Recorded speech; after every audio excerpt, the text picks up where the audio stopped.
If I could ask everybody to rise, and I would like to ask Lieutenant Colonel Charles Stone to lead us in the pledge, please.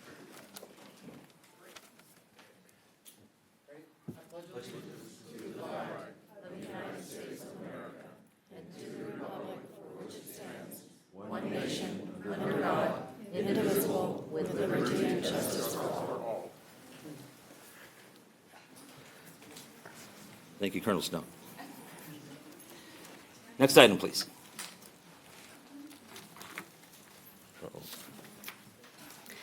Next item is the video statement, or roll call, I'm sorry. Councilmember Lopez Taff. Here. Councilmember Middleton is participating remotely, and as soon as we get her joined, she'll be joining us. Councilmember Schaefer. Here. Vice Mayor Karpinski Costa. Present. And Mayor Daniels. Here, next item, please. Next item is the video statement. This meeting of the Citrus Heights City Council is cablecast live on Metro Cable 14, the local government affairs channel on the Comcast and AT&T Uverse cable systems. This meeting is closed captioned and live streamed at citrusheights.net. Tonight's meeting replays on Monday, August 19th at 9 a.m. on Channel 14, and this meeting can also be viewed on the city's YouTube channel. Thank you very much. Next item, please. Next item is approval of agenda. Okay. Move approval. I second. It's been moved by Vice Mayor Karpinski Costa, seconded by, Councilmember Schaefer. Any comments or questions regarding the item? Hearing none. Do we need to do a roll call, or we got her on? She won't be able to participate with the roll call, so we'll just do with the four Okay. members, and then I'll try and work on getting her joined. Okay, all in favor? Aye. Opposed? Motion passed. Next item, please. Next item is public comment, and members of the public may address the city council on any matter within their subject jurisdiction. If you wish to address the council, please fill out a speaker identification sheet and give it to myself, the city clerk, and step up to the podium and state your name for the record.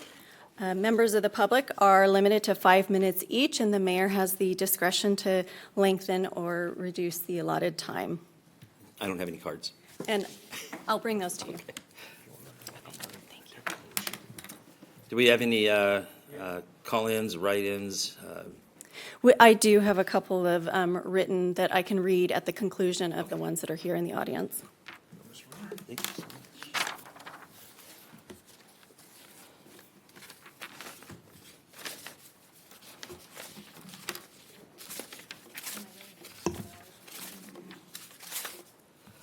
Okay, I'd like to go ahead and call up Daryl Mott.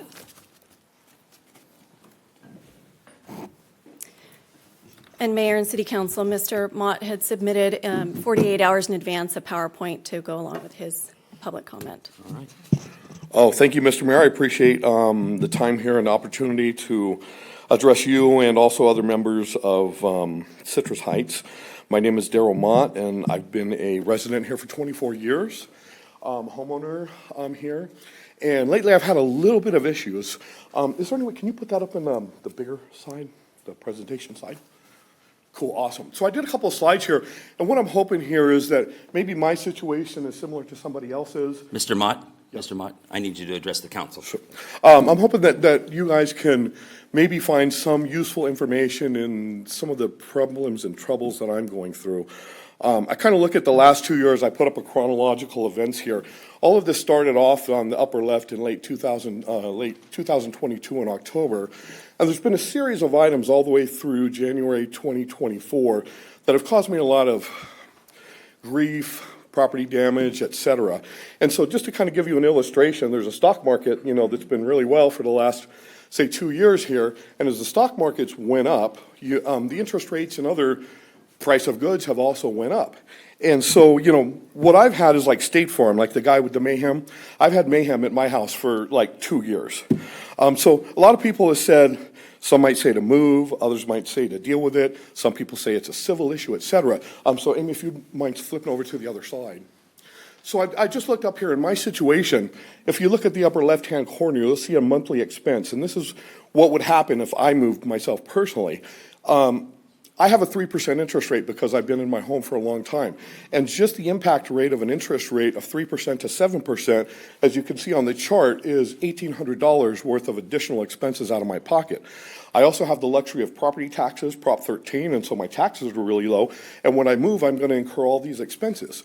So if I have to move, my mother is 83 and I'd like to stay in the area. If I have to move 10 minutes up the road, I'm essentially going to move into the same house and I'm going to incur $2,400 a month, which is like essentially the average SSN payment, Social Security payment, is $1,700. And so I'm really losing at the prime of when I'm about to retire a lot of additional income by moving.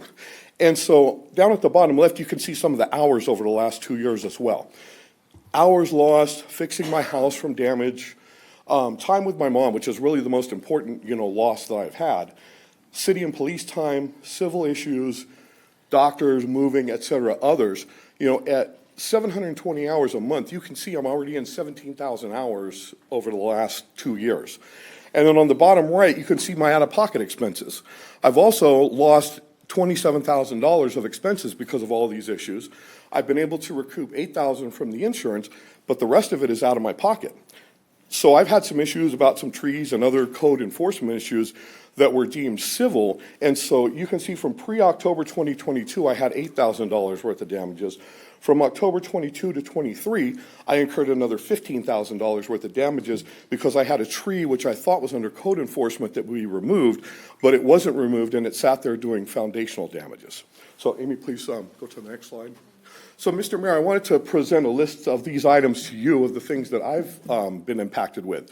So some of these items are my foundation damage, and I had 2.5 inches raised on my patio, and I had a structural engineer tell me that I had a 1/2 inch rise in the pier footing on the corner of my house in my kitchen. And so that caused a lot of cracks in the walls, damage to my patio, et cetera. I've had drones flying in my windows. I've had oil flushed into my backyard.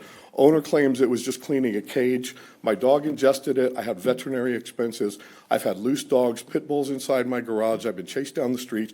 Most recently, I've had some gentleman sitting out with a German Shepherd in the car barking at me while he leans against the car like this. And I find that somewhat offensive, but I won't go into that.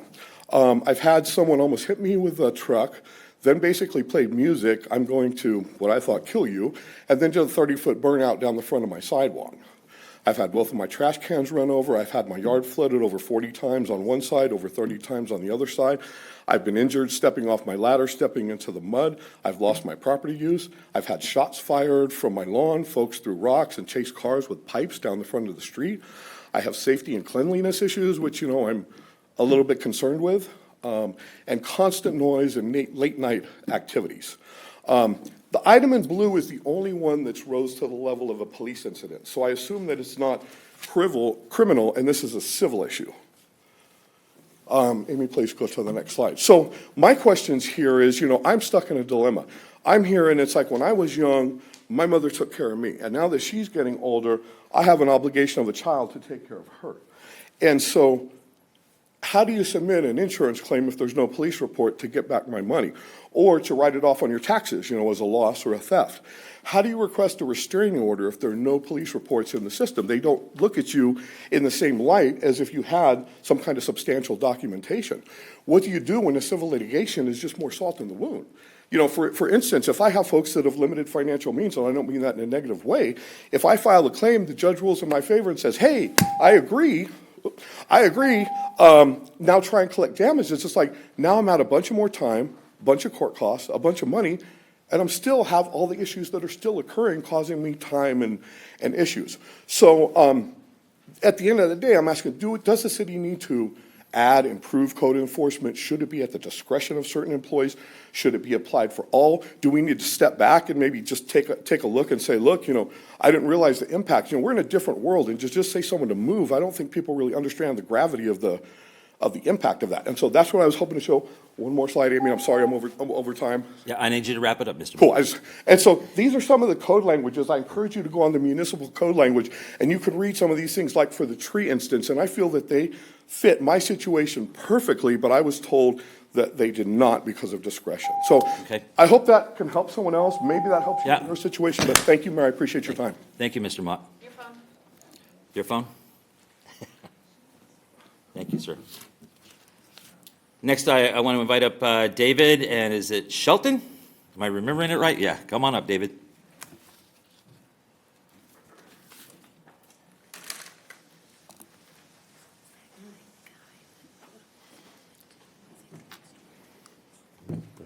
My name is David Shelton, and David, a little closer to that microphone so everybody can hear you. My name is David Thank you. Shelton, and I spoke to the council last month on fireworks.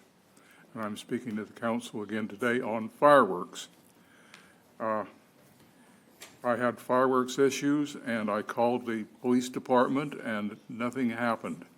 Later on, after midnight, the house behind my house on a cul-de-sac had fireworks from 4 different locations. It's a U-shaped, and at the bottom of the U-shape, there are 4 houses, and it's very easy to shut that street off and then use the entire street for fireworks. But I didn't call. That was my mistake, because I should have called, because I didn't hear anybody or get any response from my first call, just down the street from where I live on Brookcrest Way. The city's street there is called Amberwick Way. I moved up here in 2002, and I worked with PONA, which is number 5 of the 11 districts we have in Citrus Heights, and I was treasurer. I was active on the Resident Empowerment Board, REACH, and on the neighborhood projects. And Sue Frost named me to the Construction Board of Appeals. And my neighbor is Rick Doyle, and he ran for the council. He also was at the neighborhood night out, where I talked to Commander Webb, and it seemed like Commander Webb with the police department said there's nothing can be done about fireworks, and I don't agree with him. However, we had, when I first came here in 2002, our POP officer, which was problem-oriented policing, and Chief Turcott was our POP officer at that time, and now he's head of the police department. The next thing is code enforcement. These houses where they were having the fireworks were just blatant code violations, like no house number on the house, so you can't find it in an emergency. They moved a storage container 16 feet long. I would love to know what's inside of it, but I can't. But you can't put a storage container in your driveway. You can't. And so I talked to Dominic Grillo, and his card looks like he works for the police department, but his office is in the police department. He is not a sworn officer. So I pointed out that. Go ahead. So I pointed out that it's an echo. It's the techno demons are getting us tonight. Go ahead, Mr. Shelton. So I pointed that out to Dominic, and then he said, well, we'll take care of it. So I called him today and left a message, and he promptly called me back. I give him credit for that. And I said, look, I need to know what you've done. And he said, well, we mailed them letters. Well, that's because we need a record of it.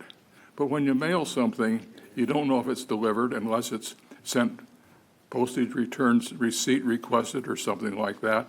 And most of the houses are rented, and so you don't know if you're getting the actual owner or something like that. So there's a whole code enforcement. Next thing is the city is on a new dawn. We are able, after 20 years, to retain our property taxes if the county of Sacramento gives it to us. That gives us lots of money. And what the city has done for a long, since I came up here in 2002, our streets were, forget it. Now, our streets are beautiful in spots. They're spending a lot of money and a lot of effort. And to go from Sylvan Corners up to the city limits on Roseville, it's beautiful. They got one lane closed off permanently. Well, not permanently, but closed off for several months to put in new sewers and all that. So that's good. But I'm interested in the budget today because of the there's lots of money coming in, and I hope the police department gets money, because they tell me they can't do anything because they don't have any money. Well, if you enforce it with some penalties, you can get money. Finally, when I worked for the Construction Board of Appeals, on the back of the card was the mission statement. And it said, the City of Citrus Heights is committed to providing high-quality, economical, responsive service to our community. And I thank you for letting me talk. Thank you, Mr. Shelton. Thank you. Next, I want to invite up the Honorable Lieutenant Colonel Charles Stone.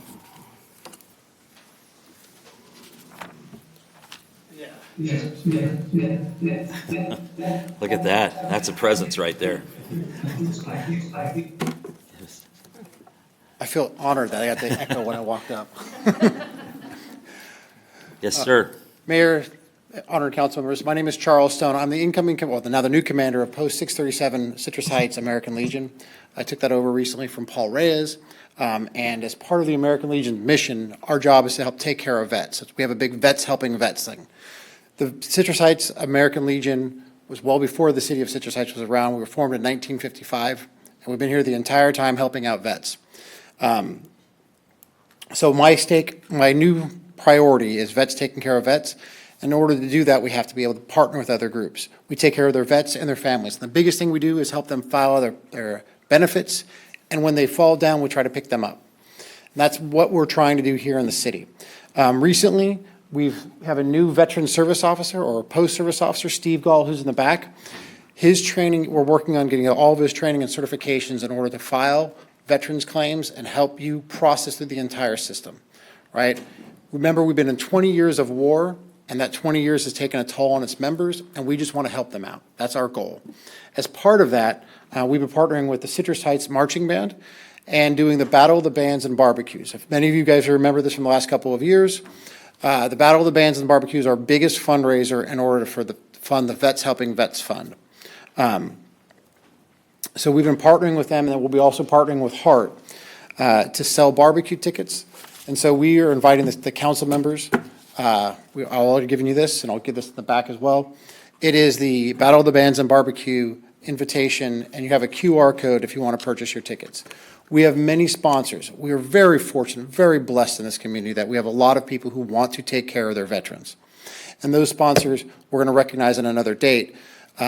But I'm very blessed to say that we have had the opportunity to raise some funds, and we want to continue that by helping out with the Battle of the Bands and Barbecue.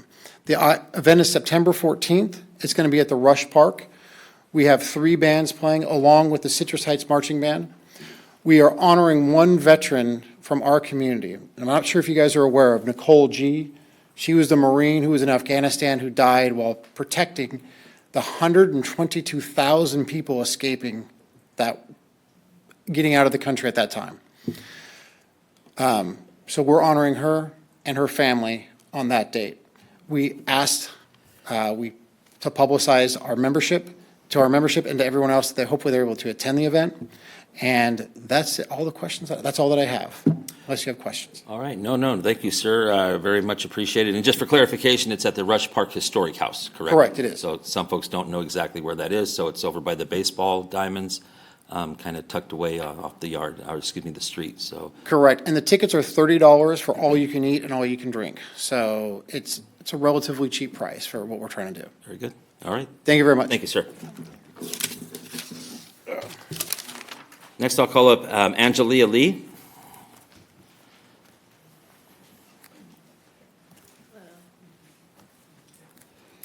Hi, I'm Angelia Lee. I am a Director of Social Services, and I'm also the Event Coordinator for Coach Care Community. We are a nonprofit, and we have a center at 7971 Auburn Boulevard. Our mission is to secure the futures of the youth in the community, as well as help the adults by empowering them and providing them with job opportunities and trainings. And we also want to do fun events for free for the businesses and people of the community. Sorry, I'm a little nervous, y'all. So we want to let you guys know who we are and pretty much ask for your support to help us open. Right now, we put in a lot of our equity to get the center going, but we still need a little help. We have volunteers and we have a lot of services that we're using of our own. So I'm pretty much here today to let you guys know we're here and we're here to help the community. We've also done things for other communities around Sacramento, so we're just pretty much spreading the love around in Citrus Heights. We do see there's a need for tutoring and job placement and also help with the homeless. So we are here to do all those things.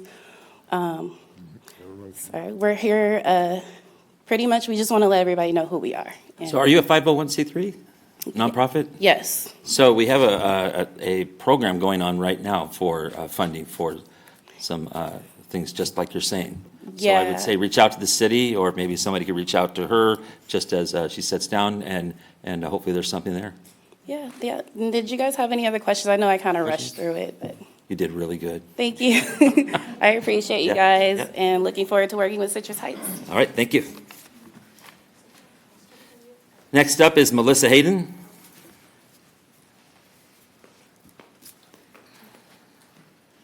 Hello, everybody. As most of you guys know, I'm an animal advocate here in Citrus Heights.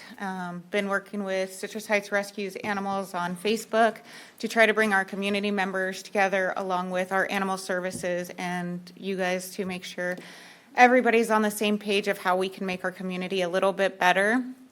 I've had a few discussions, worked with the city. We did 40 TNR, as you're aware, and that went really well. Now the city is begging and asking for more TNR. I had to rack my brain after talking to Animal Services and asking for more TNR. How are we going to get it? What can I do? I literally went door to door asking people for donations so we can try to get more appointments, which I don't feel it's fair to ask people to use in this time with the incomes people have and the recession we're in, to ask people for money for donations for TNR. But I mean, that's what I have been, and I asked. So the question is, how can we get a better TNR program in this city?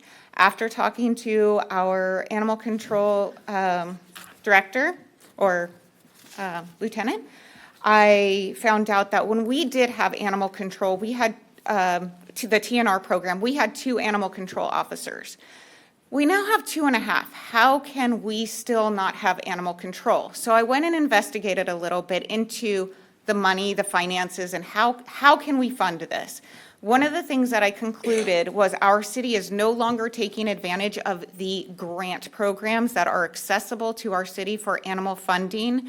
It's also available to help build shelters, food animals that are homeless, for TNR programs. We can access those programs and for the grants, so I don't have to come up here and ask you guys for $5,500 a month for TNR anymore. And so I think our city really does need to look into getting our grant writers out there and getting those grants processed to help us help our community, because we have gone from 2021 with 0 grants, 0 TNR, 0 rescue, being able to help the city with TNR. Back then, we had, if you just have 1 cat from 2021, you're looking at just 1 cat, a mom and a dad on our streets. You're looking at 327 kittens today, cats and kittens today, just from 1 cat. That's talking about 1 neighborhood, 1 cat, and you know how big Citrus Heights is. These colonies have not been contained, and I would really like to see us utilize a better program and get back into something. I understand we are doing Bradshaw, and that is going to help. But we also, for our city, having that lack of for so long, we need to get that control back. So if I'm asking the city to please utilize our grant writers and the grant programs. If you guys want to know some of those grants, I have done the research. I know who they are and how to get the grant request out there. So please, I'm requesting that so we can have TNR and help our city be a better place, because we have had way too many different diseases between FIV, FELV, and also we had the Pan-Luke's positivity over by Food Max on Sunrise. I really would like to see, instead of having our animals, our community member animals die because of disease, that we can actually solve this problem with one simple solution, and that's getting control of the population with TNR. Thank you, Melissa. Thank you Yep. for what you do. I'm sure we'll be connecting with you regarding the grants. Thank you. Thank you so much. Next up is Andrew Wells.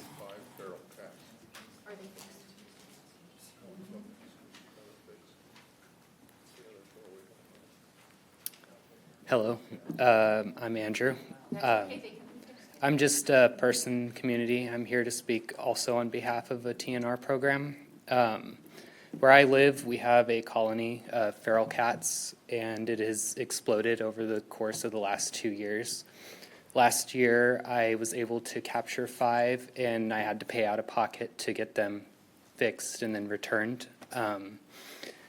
I would like to extend some gratitude to you for the 40 TNR appointments that we did receive earlier this year. That was tremendously helpful, and I was able to take advantage of some of those spots. However, with that being said, there are still several cats in my neighborhood that need to be TNR'd, several of which I'm aware that are pregnant. There's also several colonies in the surrounding areas that I've been trying to help with and trying to do what I can. And unfortunately, some of those places, they're not able. There is an apartment complex where a mother cat has been for 5 years producing litter after litter after litter, and her babies don't always make it. Sometimes they're run over or taken by coyotes, and that's very upsetting for the community that they're in. They name them and take care of them, and then they get hurt. So I think having something in place to help with that would be very helpful. That's all. All right. Thank Thank you. you, Andrew. Thank you very much. Next up is Monet No.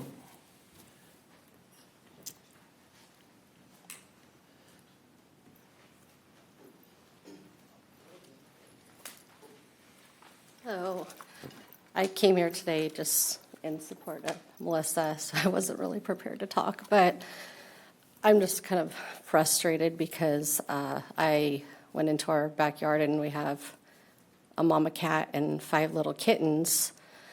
And so I feed one feral cat that's in my front yard, and then she came shortly after that, and she never would come up to me or anything, so I was like, great, I have a feral cat and I'm never gonna be able to catch her, but I was able to persuade her that I'm a nice person, and she's now in one of our spare bedrooms with her kittens, and they're just adorable, but it's just kind of frustrating because I did call Citrus Heights, and they told me to contact Placer, and then Placer's like, sorry, and then this place is like, call this place, and a lot of people are having to reach out to small organizations because, they're a little bit more willing to take on, some of it, but right now they're just so full, and, this place told me to call that place, and so I've called so many places. So right now I'm just at a point where I'm fine with having them right now until they're old enough, but it's just frustrating because there's not very many options out there, and I don't necessarily want to pay out of pocket. If I have to, I will, but somebody else's irresponsibility lies on other people, so it's just a little bit frustrating, but does anybody want a kitten? You're supposed, if you bring the kitten, I will be said, taken. I asked her, I'm all, should I bring a kitten? Like, will that help? They're so cute. So that's just my 2 cents. Thank you. Oh, I didn't even know. I didn't even know she was here. Jeez. Karen Behrman.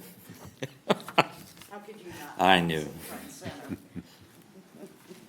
It's good to see you. Good to see you too. I'm here this evening to speak in regards to animal control and TNR for the homeless cats in our community. Trap neuter release, furthermore called TNR, is desperately needed in Citrus Heights. Volunteers need funding to feed these colonies until they can be TNR'd. I've been helping Melissa with the cats and kittens from the burnt down house. We all know which that is. They are so used to her routine, they come running when she pulls up because they know she's going to be feeding them. Feeders build a rapport with the cats that make it easy to get them into traps and be vetted. but the feeders are paying for the food themselves, and they need help. They need money to get these cats, to trust them, to get them into traps, get them spayed and neutered, and be returned. The boots on the ground officers, Ruben, Tony, and Alexis, they have been awesome, wonderful people. Kudos to them.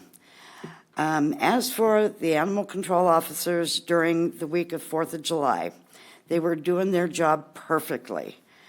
I wasn't able to be at this last meeting because I had an emergency at my own house with my own dog.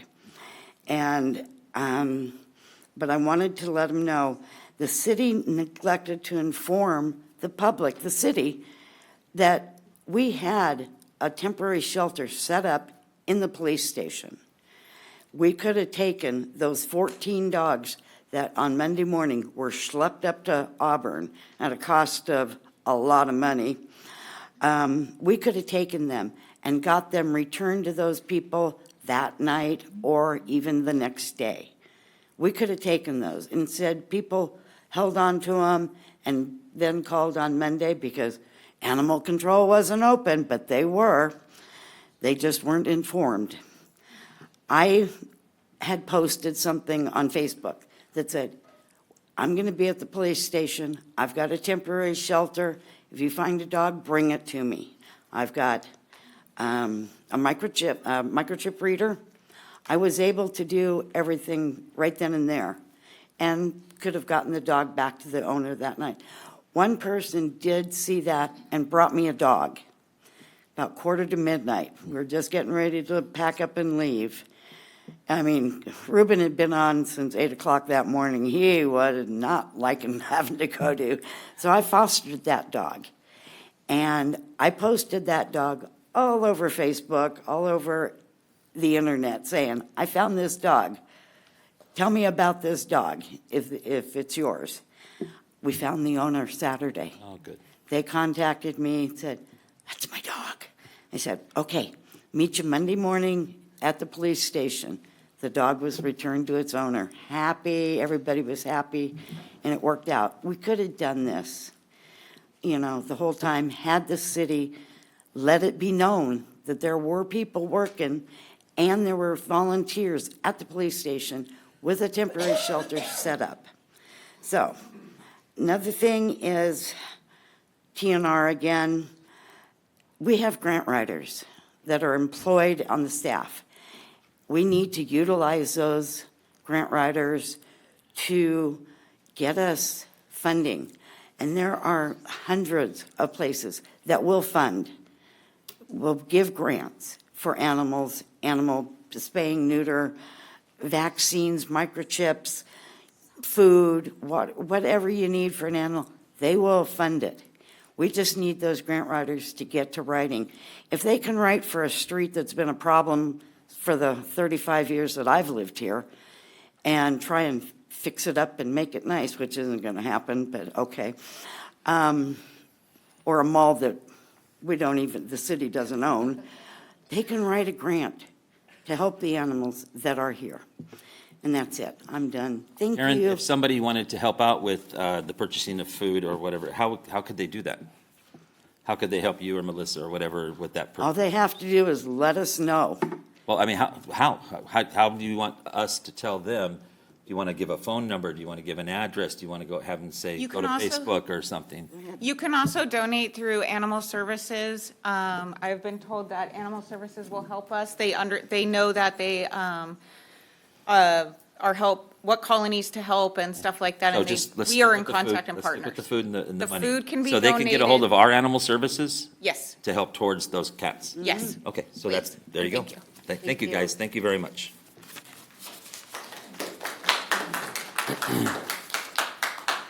Next up is April Ludwig. April, here you go.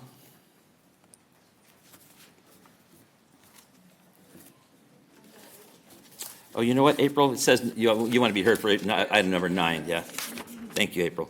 We'll put that to the side for a minute. Okay, Sharon Chandler.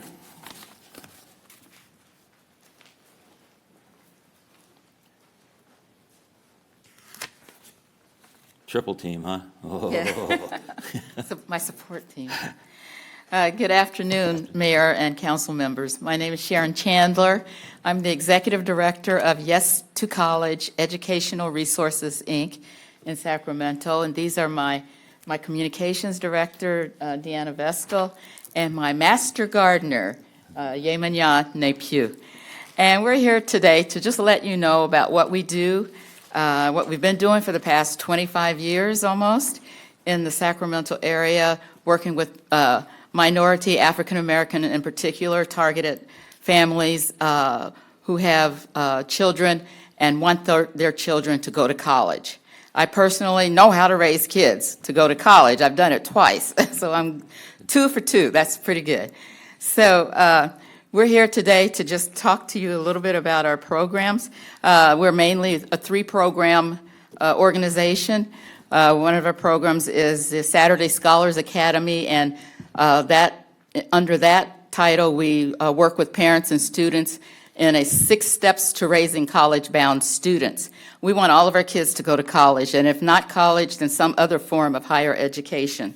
Another program is African American Women's Health Legacy, and we created that program to work specifically with African American women and girls because they are the ones who control and gauge the wellness of their families because they nurse the babies, they buy the formulas, they feed the children and the families, and they have that kind of control over the health of their family. Our 3rd program is the Minority Health Professions Mentor Program. Every July, and we just completed our 11th year of African American healthcare professionals providing mentor services in the form of telling their stories to children and letting them know that they suffered some of the same circumstances, but look at me, I'm a doctor today. And look at me, I'm a nurse or whatever. So what we do is we have a 4-week program in July where we take the kids to the clinics, the doctor's offices, the hospitals, and show them what it's like and let them see healthcare professionals who look like them working in the different healthcare occupations. We also take them on field trips. We do Zoom presentations. We just completed a couple of field trips where we took kids to the National Black Nurses Association's conference in San Francisco. They were able to see hundreds of African American nurses and aspire to that profession. And then we also took a group of kids to an African American owned ranch by a woman that lives in Castro Valley. She has horses, and they were able to interact with all the animals and learn what it's like to care. We're talking so much about the care of animals here tonight. The kids learned of the different careers that are associated with caring and raising animals that they could aspire to. Another program of ours is the mini garden program where we work with seniors who live in apartment complexes. We teach them how to raise a patio garden with, tomatoes and zucchini and okra, and they do this with our assistance.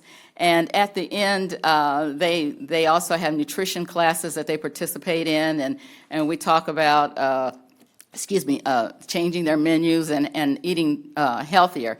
But the main thing that I like to say about the garden program is that it not only shows people how to raise vegetables, and some of them have a history of raising their own vegetables, but it also builds community. You see these seniors who are isolated, who don't trust a lot of people, don't have family members who come and visit them. They form a community of helping each other take care of their vegetables if someone's sick or if they're out of town or if they're in the hospital or if they just need help. So I want to I don't know how much time I have, but I want to ask. You got 3 seconds. How many? 3 seconds. 3 Dawn. seconds, oh, okay. Okay, it's over. Okay. We really think it would be amazing to bring a successful program from such a local neighboring city to the city of Citrus Heights, and we're working toward doing that now. Thank you so much for being in the city since, the late 90s, and we hope to be working together. And did you mention where you're located? Yes, we're located in Sacramento, in the Oak Park Okay, neighborhood. okay, very good. Can I get your name of the organization again? I didn't hear it. Yes, I have it right Yes to College Education Resources, Inc., and it's college with a K. All I right. do know how to Our spell it master gardener correctly. lives here for years. Yeah, Very nice. I've been in Citrus Heights for the last 3 years, and I was Excellent. one of the women of Citrus Heights about, 10 years ago. All right, very nice. So, just as a representative of the Network for Healthy California. Thank you. Champion mom for Northern California. Very good. All right, Thank thank you, you. folks. Thank you Thank so much. Next, I want to call up Anna Romeo.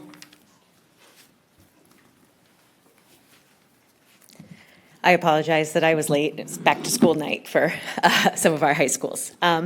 So my name is Anna Romeo. I am a high school counselor at Encina High School, and I live in Citrus Heights. I am also a kitten foster with the Placer SPCA. I have been volunteering in cat rescue, doing fostering and trap neuter return for over 8 years now. I'm from the Bay Area, so I started doing cat rescue in San Jose. And when I moved up here, I was very disappointed to learn that there are not free nor accessible spay and neuter options here in Citrus Heights nor in Sacramento County. And even though there are not these options, there is a huge need. As a high school counselor, many of my students and families know me as the cat lady. They know that I foster kittens, and almost on a daily basis, I am asked to help with kittens. There's a kitten in my yard. I rescued a kitten. A mom just gave birth to kittens. Can you please help me? And I can't, because the shelters are full. The rescues are full. We fosters are full. Cat overpopulation is a huge problem that is affecting everybody, and it is especially prevalent here in Citrus Heights. And so the only way to deal with it is to give free, accessible spay and neuter services. And I know that this obviously is going to take resources, it's going to take time, it's going to take effort, but like many things in life, if we do the preventative, it can actually save us time, save us money, save us a headache. And so basically, accessible trap neuter return options are good for cats, they're good for taxpayers, they're good for the citizens of Citrus Heights, and so I beg you to take this seriously and to do everything you can to make this possible. Thank you. Thank you very much.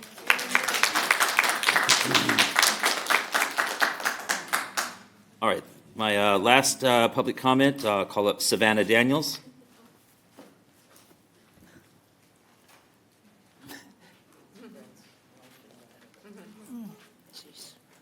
Don't forget school is starting.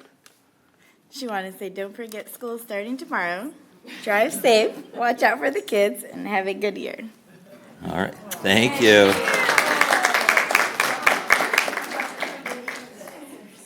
All right, I wish she was that quiet at home. Amy, do we have any, I do have some written public comments, and I just wanted to check. We had received an online speaker card from Jeannie Lewis. Was she in the audience tonight to speak? Otherwise, I'll read her card. So from Jeannie Lewis, she states, 14 years ago, we had a petition to remove the no U-turn sign because it is the only way for Sunrise Vista Mobile Home Park at 6525 Sunrise Boulevard for us to enter our park. Now I see in the last couple of days, they put it back up. If they didn't fix the street right so we can make U-turns, then they need to fix it right, not just put up a no U-turn sign. The next written comment is from Laura Carter in the state. Hello, my name is Laura Carter and a resident of Citrus Heights. I'm concerned about homeless having a safe place to sleep and maintain their personal belongings. Please practice compassion and maintain their dignity and provide for their human needs. The next card is from Ivan Demiyenko, and I apologize for the mispronunciation. I hope this message finds you well. I am writing to request that the issue of homelessness be added to the agenda of the next City Council meeting for discussion. Homelessness is a growing concern in our community, and I believe it is important for us to address it promptly. By including this topic in the upcoming meeting, we can explore potential solutions and collaborate on ways to support those affected by homelessness in Citrus Heights. Please let me know the process. That was just for submitting the request. The last public comment speaker card I have is from Dale Patton. Oh, You're here? good. Would you like to come up Come to on the up. podium and address the council?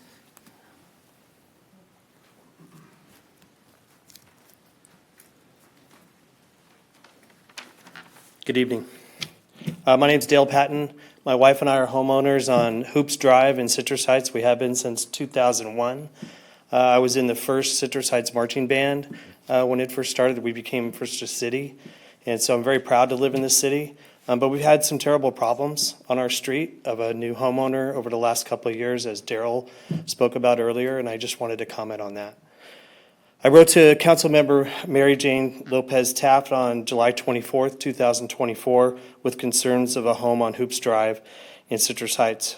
And I appreciate the quick response. She connected me with the police, and Commander Frey has been fantastic to work with on working on my complaint, and I wanted to say that publicly. But the traffic with this home still exists.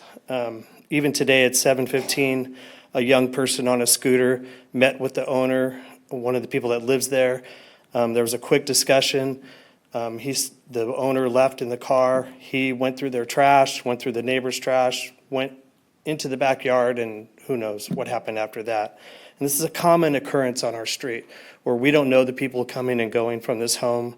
And there's been an overdose or narcotics arrest in the last 60 days. And this isn't a neighborhood that's like this. We raised our children in this home, and now the next generation on our street is raising their children. And it's impacting their personal safety and also our financial ability in our homes. And so the other problem is that there are different tenants every week at this place. And we don't know who's coming and going. It goes all night long. And these tenants leave their broken down cars out in front on our street. And they also sleep in the cars on the street almost every night. And so, as I said, we feel our safety is, compromised with what's going on. I appreciate working with Commander Frey. He's been fantastic. But I also want to leave it with the council and the mayor of what besides the impact team can be done to help us with the trafficking that's going on at this house. And we don't want to be confrontational. We don't want this to turn into something else. We want to be good citizens and do the right thing. Okay. Thank you. We cannot engage in a back and forth regarding this specific item, but you're heard, definitely, and we'll follow up with PD and hopefully make a positive solution. Okay, thank you. All right, thanks, buddy.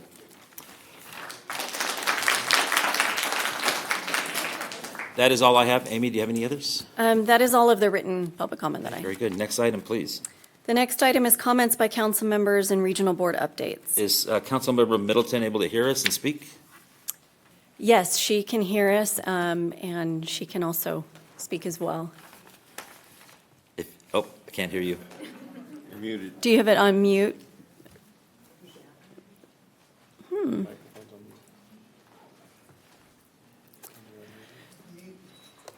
Is your mic, is it on mute? Can you hear? Can you?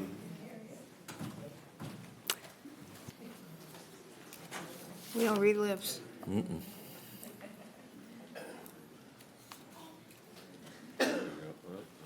Nope, we can't hear you. Well, it should. We can read lips.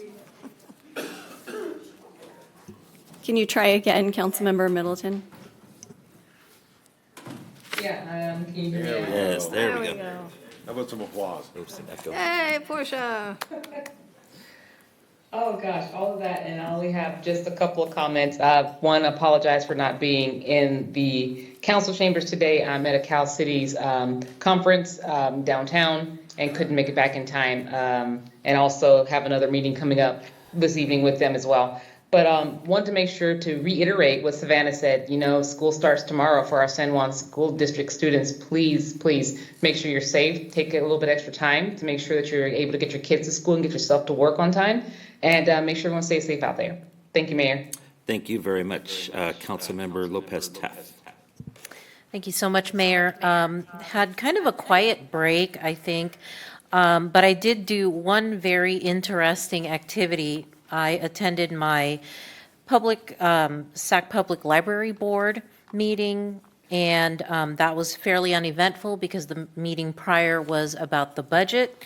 But the most interesting meeting I attended was a Sunrise Park and Rec Board meeting. For those of you who don't know, you are paying for our wonderful parks and recreation that we have available in our community. And it was really interesting to find out, again, I'm kind of a budget junkie, and so I went to their budget meeting. And, you know, it's amazing how much we can do with so very little. And I know everyone here understands that, especially in this economy, but it was so nice to participate as someone who can be a regular citizen and hear all the good things that are happening in another agency that is so closely entwined with our city. So kudos to the Sunrise Rec and Park Board and their hard work. Of course, I participated in National Night Out. I really enjoy not only the festivities of the evening and getting to know our residents, but also getting to know one particular police officer that evening who is my escort. And so for, I don't want to get his rank wrong, but for Officer Aguilar, thank you so much for keeping me safe and entertained and hydrated the entire evening. But it is a wonderful time for us to really get out there and meet our neighbors in a safe way. And the whole intention of National Night Out is that we meet our neighbors so that we can, as a community, keep each other safe. Because the more you know each other, the better you can know when someone does not belong in your community. And as we're hearing this evening, that is so important.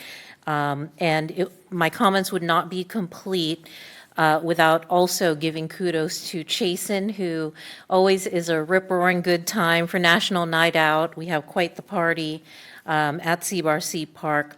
And earlier this past week, I also attended a very well put together City Scoop event at Lycan Elementary. That was just one of the most wonderful events. It was located just in the right place on the campus. And I think I also met someone who I know from another part of my life there. And she reminded me that she is a very excited, continuing longtime resident of Citrus Heights. So it's nice to hear that feedback whenever we have fun events as well. Excellent. Mayor. Councilmember Schaefer. Well, thank you, Mayor. So I also attended National Night Out. I was escorted by Commander Wells and Ellie. For those of you who don't know, Ellie is a awesome police dog. She's amazing, and she's still just barely turning 1 year old. So we visited the Park Oaks neighborhood. That's where I actually chatted with Dave Shelton, who spoke earlier. Then we went over to Ridgeview Court. Another great gathering. Lots of great participation in National Night Out. And then we went over to the Garden Gate community over in like Area 6, and that was also very well attended. They actually had a food truck there. And it was a great event. Got to see and talk to lots of folks there. So I also attended City Scoop at the Lycan School. I think there were some 700 or 750 attendees there. Quite a lot. And but we've been on a break from, I sit on SACOG, and I sit on the Policy and Innovation Committee there. Tomorrow we have the SACOG board meeting, so we'll get back right back on our schedule again. So I will have more to report for the next meeting. That's it, Mayor. Thank you very much, Vice Mayor Karpinski-Costa. Sorry. Well, while you guys were on break, I was busy. I've been busy. So, July 16 was the last mosquito meeting. There's another one coming up, but here's the news on mosquitoes. This year, they are much less than prior years, like half or less. But they are in our city. They are positive pools at Rush Park. And so I'm hoping I gave extra repellent to the Hart people to give to the unhoused that house themselves over there. And so remind everybody to use repellent. We've had several positive pools in our city. I did have a dead bird on my front lawn. They came, got it, reported back. It was a little house finch that died of other causes than West Nile. But to remind people that there is statewide, it's less this year. So, you say, is it the heat? But one of the issues is that when it's a bad year, so many birds get wiped out that the following year, there aren't enough birds around to carry the virus again and get it back into the population. So next year may be worse, but this year is a little easier, but it's still time to use some repellent because we do have positive pools. Mosquito pools. Pool is where they put a whole bunch of mosquitoes in a trap, and when they test them for the West Nile, they just test all the mosquitoes in the trap. So there might be 20, 30 mosquitoes in the trap, and that's a pool. So it's a positive pool. So then I also, that was on the 16th. I did, Stones had a thing on the 18th, and Portia, you were there. We were there, but the event really didn't take off until later in the evening, and by that time I went home, so I wasn't there for the final whatever they did. I did the vice mayors of all the cities have lunch every now and then. So the last one was, I hosted one before. Folsom hosted the first one. Sacramento City hosted the next one. This last one was the guy in Galt. And so I got to go down to Galt for lunch. And Galt is quite an interesting little city. They did pass a 1-cent sales tax, and they did quite a bit with their city downtown. It's very impressive. They restored their police department, which we did without the tax. And so, but anyhow, it was Rich Lozano is the vice mayor there. I was impressed. I don't remember Galt looking as good as it looked. And we took a couple of pictures, some cool signage they had, and I'll show it to you because they're kind of cool signs, wayfaring signs that are kind of cool. I did do National Night Out. I went first to Area 6 and 2. Had a Advent Lutheran Church event, and it was, I want to thank my escort, which was Tiffany Wells. We became BFFs for the night, so that was kind of cool. She is in charge of our animal services, and so it was a nice conversation we got to have. And she was very attentive and said, "You ready?" So after we left there, we went over to the Chasen event, and there was the food. I mean, the food truck at the first place was a food truck. The second place at Chasen was food everywhere. I mean, you just turned any direction and there was something to eat. So I really appreciate, including the watermelon was really good. And so the nachos were good. It was all good, good. I went to because the mayor was out of town, I went to the Sacramento Transportation Authority meeting. Nothing great to report at that meeting because there usually isn't. But they're doing a redesign of their website. And when they get it up, the interesting thing is to watch where your sales tax, that half-cent sales tax, went for the last 15 years. So you can, when they get it up, it's not there now, I looked for it, but eventually there's going to be a list of these, because it's a 30-year tax, and so they're looking, here's what we did the first 15, and hopefully they're going to try to hit you again with another request coming up. So, but you can see what they've done with the money, where they've put it all over the county, some things in our city. I went to a sewer meeting this morning. Nothing really happening there. I am going to Orlando in October as part of an awards. Potentially, we get an award for our eco treatment plant. I'm looking forward to that. So more on that when I get more information. But I am planning that trip. Yesterday, we did a selfie at City Hall yesterday where employees and our city manager, whoever, we all stood in front of the City Hall and took a selfie. What's that going to go? Someplace, what's that going, Portia? Where's that going? League of Cities wanted it. So somehow we got that. And What else is that? Oh, one last thing.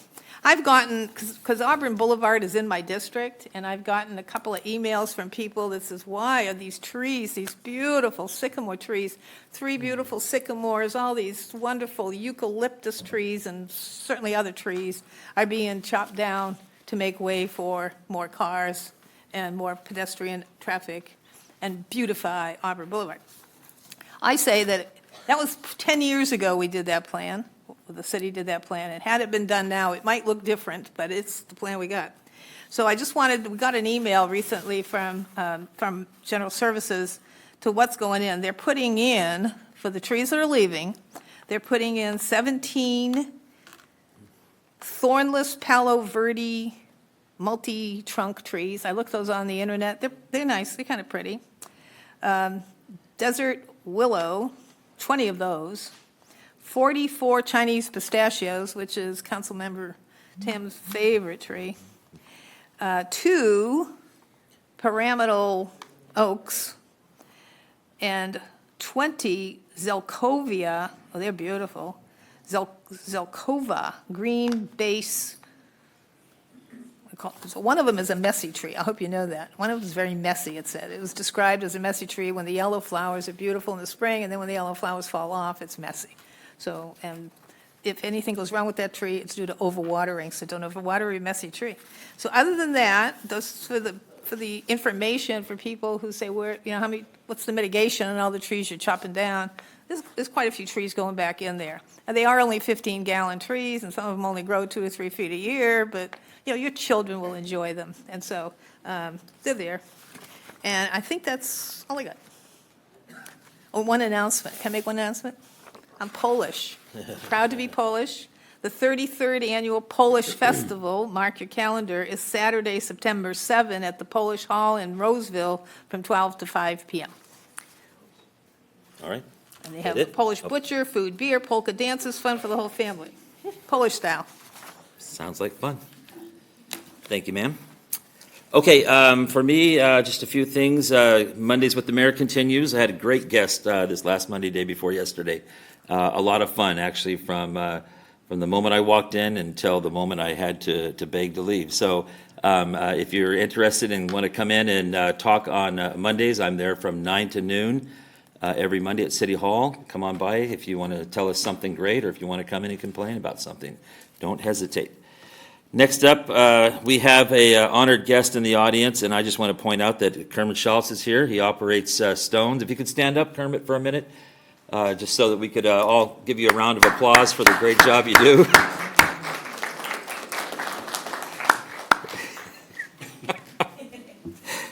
And then the TNR people, I want you to know you're being heard. You're being heard. Things are moving forward. We hear you, and we're responding. National Night Out was incredible fun. Went over to Park Oaks, had a hamburger. Went over to Lakeview, had some ice cream. Went over to Woodmore Oaks, which was the first time I've ever been to their National Night Out area. And oh my God, probably well over 100 people. It was just jamming. But it was wonderful. Unfortunately, my other council members had great escorts. I had to go around with Chief Turcotte. And, well, you can understand, so, no, it was a great escort. We, had 2 pursuits, I think it was. And so he's no, he's always a good time. But commentary was wonderful. Thank you. And then I did, as it was mentioned, just come back from the Mayor's Innovation Project Conference in Knoxville, Tennessee, where I learned a few things, but it's just been too recent, and I'll have to do a report on it maybe next meeting. But some good things came out of it, and hopefully we can share those. And that's, I want to thank Savannah Daniels for coming in tonight and reminding us that the kids are going to be starting school, and reminding her that she's going to need to get home here in a minute with Mom and get ready for bed to get to school, okay? And that's it. Next item, please. Next item is consent calendar items 4 through 7. I need to pull item 7. Pulling item number 7. Anything else? For a separate vote. If there's nothing else, I'll entertain a motion. But I'll move items 4, 5, and 6. Hearing an echo. Okay, anybody else? I second. Okay, it's been moved by, Vice Mayor Karpinski-Costa, seconded by Council Member Schaefer for items 4, 5, and 6. Roll call vote, please. Councilmember Lopez Taff. Yes. Councilmember Middleton. Yes. Councilmember Schaefer. Yes. Vice Mayor Karpinski-Costa. Yes. And Mayor Daniels. Aye. Item number 7, if you could read the item, and I think we don't need a presentation, do we?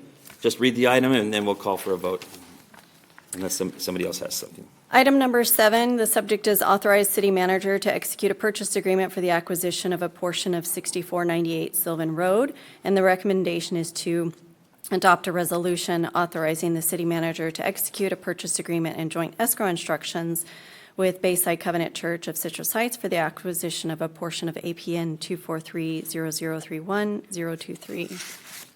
Any questions of staff? Any motions? I will move the item as read by the city clerk. I'll second. Any questions or comments regarding the motion? Roll call vote, please.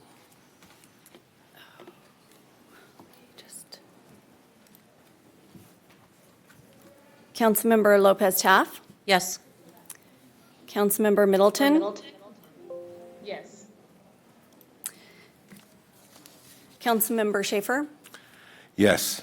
Vice Mayor Karpinski-Costa. We don't need it, and I think our money is spent better somewhere else, so my vote is no. And Mayor Daniels. Aye. Next item, please. Next item is public hearing, item number 8. The subject is 5425 Sunrise Boulevard, request for letter of public convenience and necessity. The recommendation is to move to approve the letter of public convenience and necessity to allow the issuance of a Type 21 and Type 86 alcohol license for the sale of beer, wine, spirits, and instructional tastings at the proposed grocery store located at 5425 Sunrise Boulevard. Good evening, Mayor and Council. Casey Campanari, Community Development Director. Tonight, I'm joined by our newest Planning Division member, Stephanie Louie. So tonight is her first council meeting, so welcome her. It's a night of first for Stephanie. She's also today closed on a house, her first house here in Citrus Heights, so she's our newest resident as well. So it's a big night for her. So Stephanie's going to give you a presentation tonight on the letter of public convenience and necessity. So I'll turn it over to her. Thank you, Casey. Good evening, Mayor and council members. My name is Stephanie Louie, Assistant Planner on behalf of the Planning Division. Tonight, I will be providing a presentation for the letter of public convenience and necessity for the grocery store at 5425 Sunrise Boulevard. So just as a refresher, a letter of public convenience and necessity, or PCN, is part of ABC's review and issuance process for the sale or manufacturing of alcoholic beverages. A PCN is required by ABC when a census tract is overconcentrated with establishments that sell alcohol. ABC only issues a license if it's approved by a local jurisdiction. In this case, City Council is that determining body. So this PCN request is for the new grocery store opening at 5425 Sunrise Boulevard within the Sunrise Village Shopping Center. The request is to allow the issuance for a Type 21 ABC license, which is the off-sale license for beer, wine, and spirits. This is typical for a grocery store. It also includes a Type 86 ABC license for instructional tastings. ABC standards will be followed for alcohol sales, such as ID verification, and for the instructional tastings, all employees and supply partners who engage in instructional tastings will be certified with ABC's Responsible Beverage Service Training Program. So the reason for the PCN is due to an overconcentration of Type 21 licenses within the location census tract. This census tract is 8138.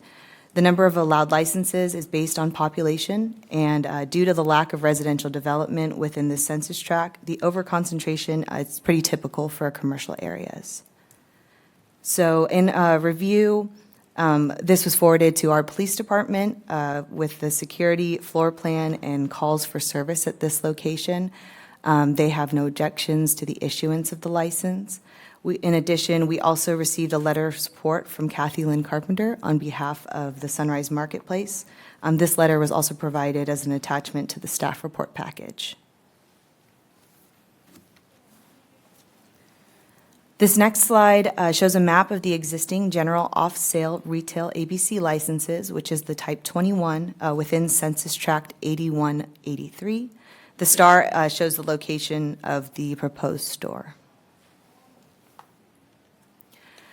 Within that vicinity, there are only 3 active licenses within a 1,000-foot radius of the store's location, one being a liquor store, one a convenience store, and then the Smart and Final grocery store within the neighboring census tract.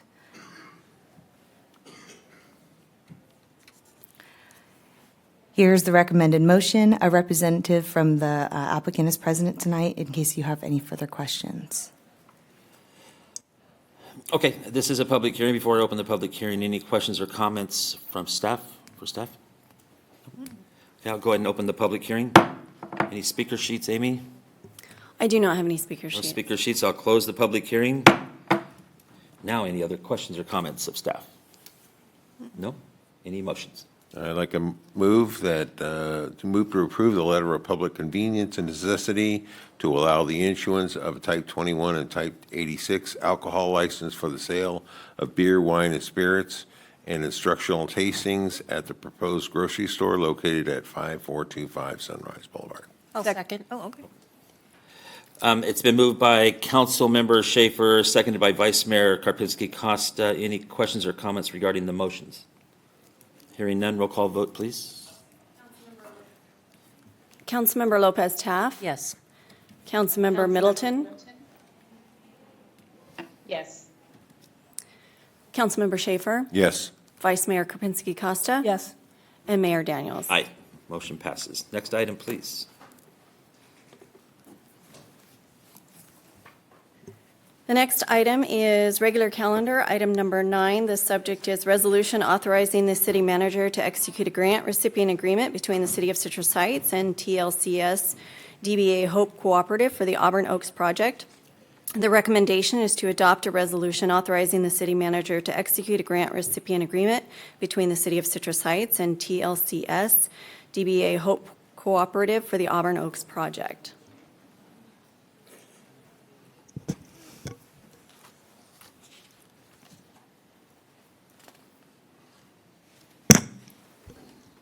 Good evening, Mayor, Vice Mayor Nicole Piva with the Community Development Department. This item is a funding request from Hope Cooperative for the Auburn Oaks project. The city is proposing to use its permanent local housing allocation, also known as PLHA, to help fill a funding gap. Auburn Oaks is located at 7501 Sunrise Boulevard. The facility shown here was built in 1975 as a senior transitional residential facility. In the early 1980s, a portion of the facility was converted into assisted living. In 2020, Goodwill leased the property to provide housing and senior supportive services and did some minor rehab to the facility. Since then, Goodwill's funding source has ran out, and there's been significant turnover and several challenges at this property. Senior affordable housing with supportive services continues to be a need in our community, but the building is dated and needs some significant rehab. It is exciting to announce tonight Hope Cooperative, a nonprofit providing behavioral services and supportive services to people in Sacramento County for over 40 years, was awarded a $25 million community care expansion grant from the California Department of Social Services. This grant allows Hope Cooperative to purchase the property, rehab the property, and operate the property as permanent supportive housing for seniors with special needs. By Hope Cooperative purchasing this property with grant funds, it allows vulnerable seniors an opportunity to live in a safe community while receiving essential services. If otherwise the property was sold at market rate, our seniors would not have this opportunity.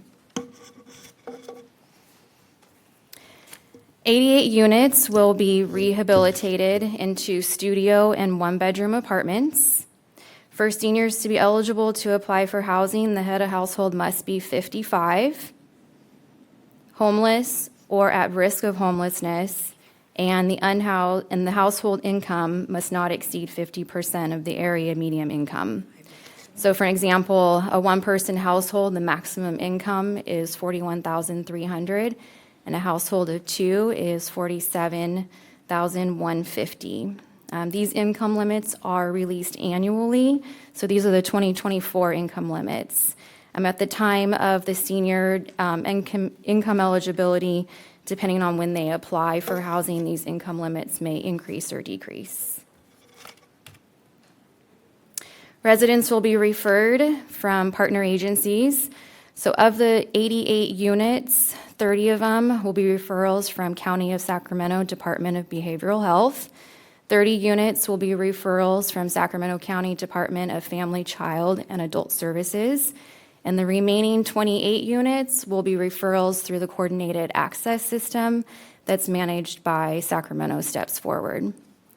Operational components to this project, it will be professionally managed and operated. Hope Cooperative will provide services in case management. And the property management and resident service staffs will always be present 24 hours, 7 days a week. So why allocate PLHA funds? Hope Cooperative did approach the city due to a funding gap. This project will expand capacity to serve our vulnerable seniors who are experiencing homelessness or at risk of homelessness. And there's a lack of housing that gives priority to applicants receiving Social Security, especially our seniors. Hope Cooperative is a responsive service provider with extensive experience in delivering a high-quality results. Just real quickly, our PLH program, PLHA, is a permanent local housing allocation. It provides a permanent, ongoing funding source to local governments in California for housing-related projects and programs that assist in addressing the unmet housing needs of our local community. PLHA is a continuous annual funding stream that's passed through the state. The city does receive an annual allocation, and the city's contribution of PLHA funds will be used for the acquisition of the property. So it is an eligible activity. Project funding for this project, so we're proposing to use $500,000 of PLHA funds, and this amount will fill the funding gap to purchase the property.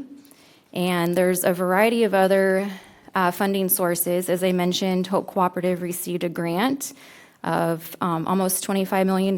Sacramento Housing Redevelopment Agency, SHRA, and the county have contributed funding along with the county behavioral health as well.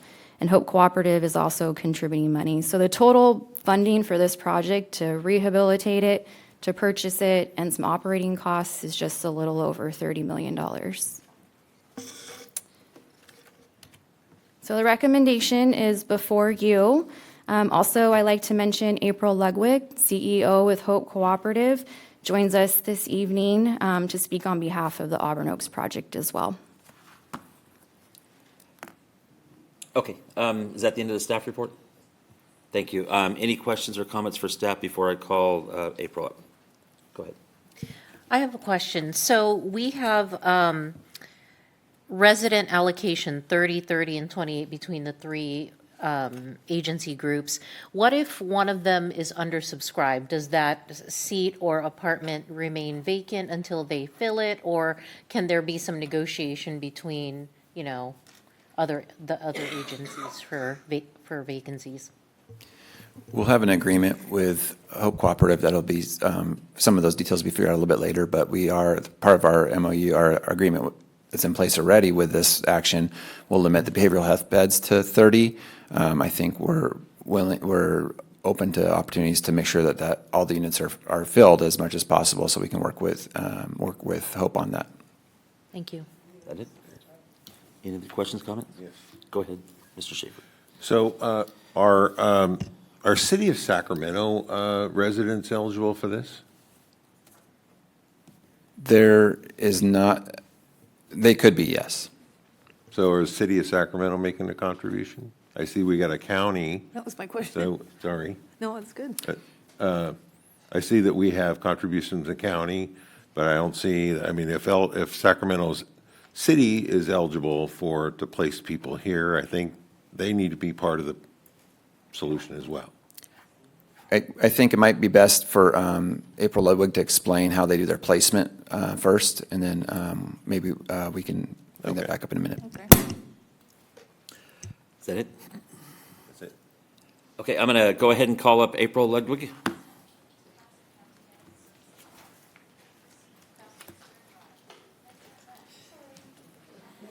Good evening. April Ludwig, CEO of Hope Cooperative. Thank you so much for the consideration and the recommendation to. Oh, sure, absolutely. April Ludwig, CEO of Hope Cooperative. Thank you so much for your consideration of this motion. I'm more than happy to answer questions. Okay, that was easy. Okay. I'll start with a couple of questions. And yeah, go ahead and stay right there because I don't know who might answer the question. Obviously, the units are not strictly for people from Citrus Heights then.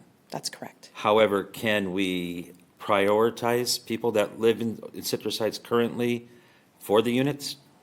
So I'll answer that. So we can't, it's illegal to geographically profile.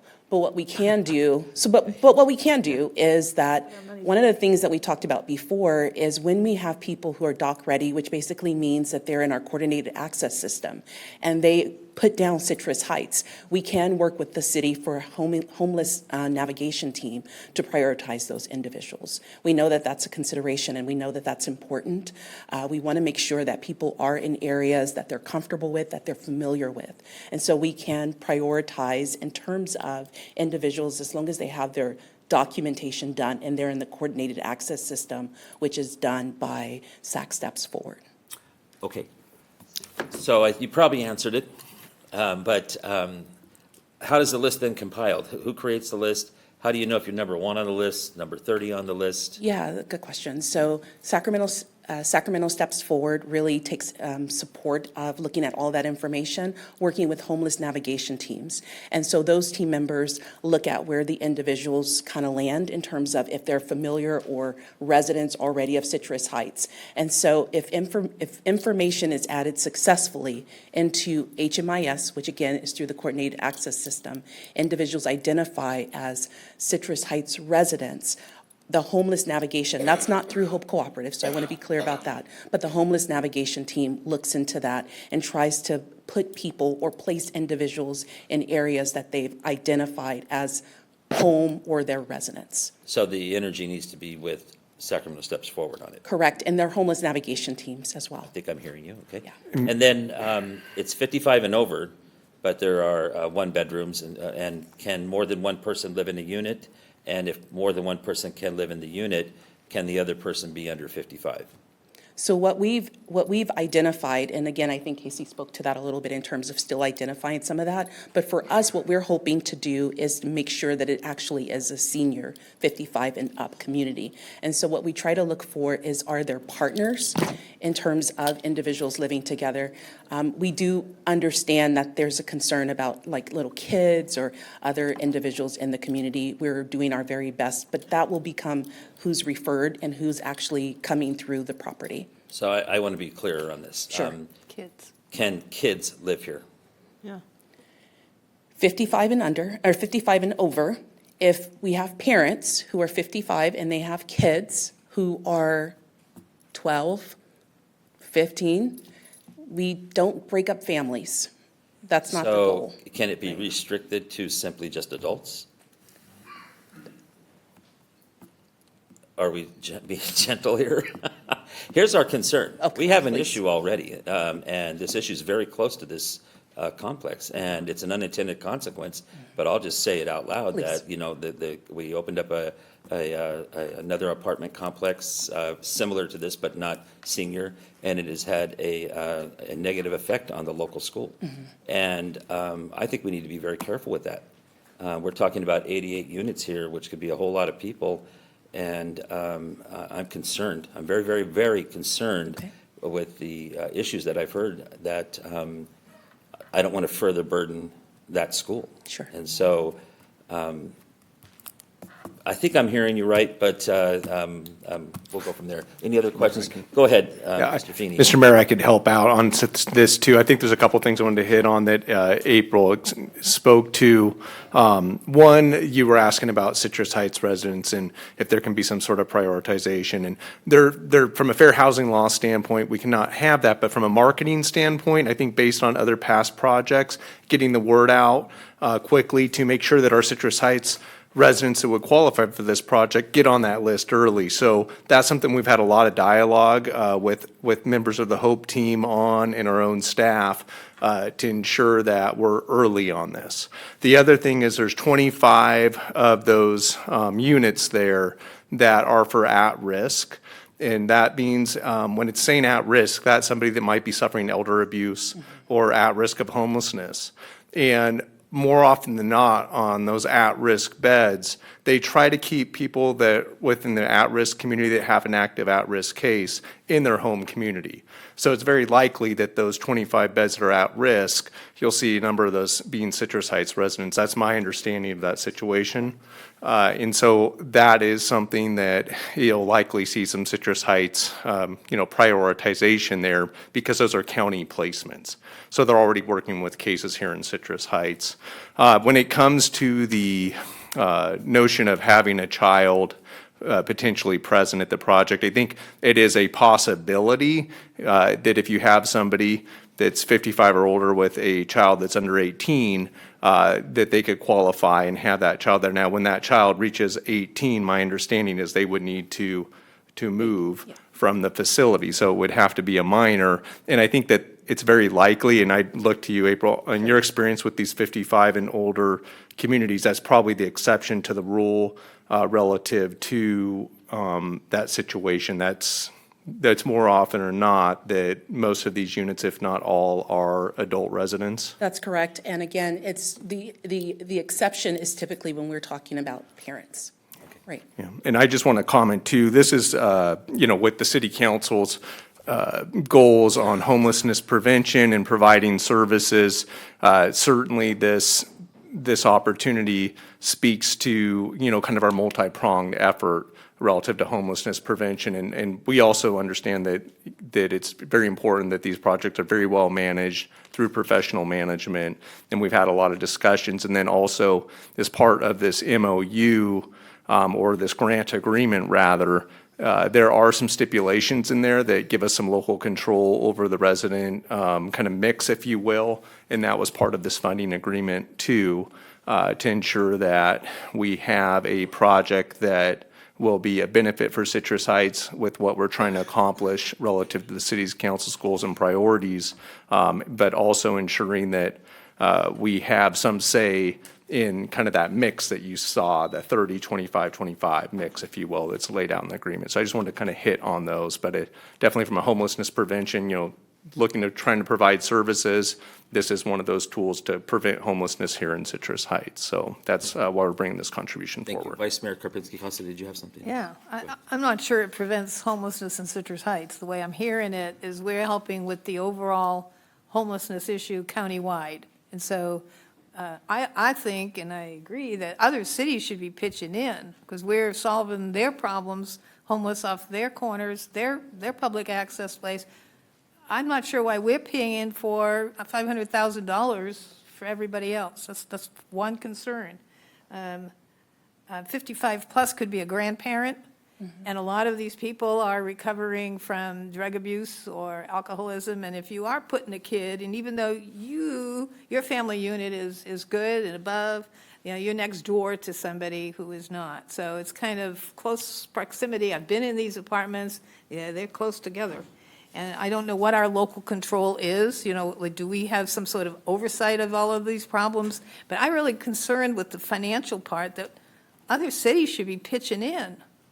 I don't understand. If they have funding, why aren't they using some of their funding or putting up housing that our homeless can? We have a homeless in our city to deal with. I'd rather take $500,000 and build a bunch of tiny homes and stick everybody in them. Can I respond to that? Yes. So the people experiencing homelessness, our police department can tell you, it's a very migratory group. So there's not necessarily, while we have residents that are here in Citrus Heights that are homeless, we see new people all the time from out the county. So this is a solution that gets at homelessness prevention here in Citrus Heights, and it's a countywide issue. I mean, we know that's a statewide issue. Are there similar but- places like this out throughout the county? that other- Absolutely, there are. And the bulk of this funding is coming from the state. There's a $25 million grant coming from the state. Sacramento County is putting in significant contributions that's laid out in that Exhibit A of the grant agreement. We're putting in a contribution, when you speak to local control, the city doesn't have a say per se on this project. The grant has been awarded to Hope. Hope's a good operator with a good reputation and has a plan on how to turn this project around. This property will be fully rehabbed, which will be a benefit in of itself to the city if you're familiar. I mean, I know the council's familiar with the current condition, but for members of the public, it's in poor condition. It's in poor shape. It's a challenge and a problem right now here in the city. We have a lot of calls for service in and around the area, and so this would certainly be helpful from that standpoint. If the city said, okay, well, I'm choosing not to contribute. One of the things that is a benefit of making the contribution is we're having a say in the makeup of these units. For instance, 30 of the units have an opportunity to have a behavioral health placement. And so those are individuals and residents that need additional services. And you want to make sure that a project's not necessarily overburdened with folks that need a high level of service. One of the things that if the city did not make a contribution, there are plenty of money available out there through the state and the county where they say, okay, well, if you'll take on 30 more of these units, we'll give you the $500,000 that Citrus Heights didn't.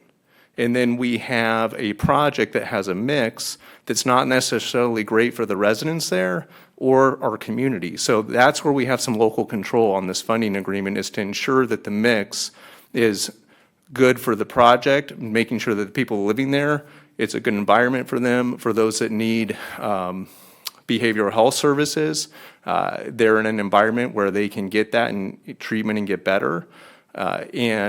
And then also for, kind of our surrounding community, making sure that the mix is something that is good for everybody else. So we do have local control through this grant agreement.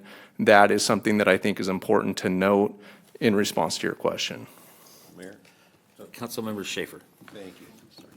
So I do have a question. So let's say that we have some folks there that come in there with some really serious behavioral health issues, okay? And it turns into a problem. What's our recourse? How do we unwind this?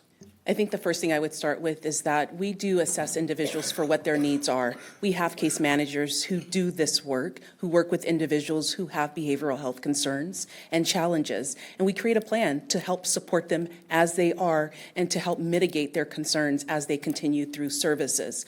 I will say very clearly that for individuals who we are unable to help, and it is hard to say that because our goal is to help everyone that we can. But for anyone who we are unable to help successfully and we cannot provide additional services, then we look at alternative options for where they should live. Because we do want to make sure that we're placing individuals in a safe community with safe neighbors. And if we can't do that, then we have a commitment to those who will stay there to ensure that those individuals are moved on successfully somewhere else. Okay. So I'm going to go back to my original.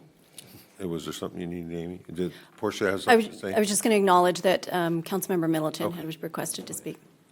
All right, so I'm just going to go back to my original point is if we have people placed here from the Sacramento City, which I know that they have issues and they're not contributing, it just seems like that just doesn't seem like a very equitable But isn't it probably true that we have people that are in Citrus Heights or had been from Citrus Heights who probably took advantage of other sites outside of Citrus Heights similar to this? I don't know of any. Well, I mean, there's other facilities, there's other. Do you have other facilities? We do. We have other projects. Where are they? Throughout Sacramento, Citrus Heights. And I mean, if you think about the shelter beds for the region, those are all in downtown Sacramento. It's something that we're not burdening with right now. And we also run OEC, which is our outreach engagement center, which can take anyone in Sacramento County. And that's for shelter beds as well. But I've spoken with the homeless people, and they do not want to go, they will not go to the shelters in Sacramento. Some individuals. Our local will. population here, I don't know, I speak with them pretty frequently, and I don't know of anybody who wants to go to Sacramento for shelter. They would rather sleep on the street here than go to the shelter down there. I'm going to go to Councilmember Lopez Taft and then Councilmember Middleton. Thank you, Mayor. Thank you for being here tonight. My question is kind of in a different vein. So when I think about return on investment, so our investment currently is looking at $500,000, but there are other burdens that we also end up bearing, which primarily is our police department. And so how do we factor that in? And maybe you have the answer. Maybe our city manager has that answer. But I know that there was quite, for me, it was a lesson to learn with Sunrise Point was, okay, did we factor in the idea of quite an increase in police calls to the area, which also goes to our fire department, which is county, and our paramedics and things of that nature. So how do we counterbalance not only the investment we make, but the additional services that are then required as a result of resident needs, if you will? Absolutely. I appreciate that question because what it does is it makes us really consider who our residents are, what are the services that we're wanting to provide. And I think more than anything, it talks about partnership, talking about those opportunities to sit and have conversations about what our needs are, what we're seeing in front of us right now, and what that might need to look like in order to continue to work with our partners. So I think what I've learned based on that question is partnership, partnership, partnership, and really bringing the right people to the table at the very beginning to talk about what can we do to do some prevention. I think that's one of the themes I've heard here tonight is about preventative measures and how do we take those. And one of the things that we do, I think, really, really well at Hope Cooperative is we reach out to our partners, we talk to our partners, we're transparent, and we say we need help. And when we also say that these are the areas that we're working on. So I think one of the things that we continue to do is ensure that we're being transparent, we're being open, and we're not trying to hide anything because we don't want anyone else to be surprised by that. We do. When we need resources, we're gonna utilize them. I think the difference here too, though, I want to say, is we're talking about 55 and older. 55 and older. So those resources may very well be a necessity in terms of individuals who need assisted living care, individuals who may have medical concerns. I think that one of the things that Citrus Heights does well is make sure we take care of our community members. Yeah, I'm really concerned about the cost involved. You know, we have a history of working well collaboratively.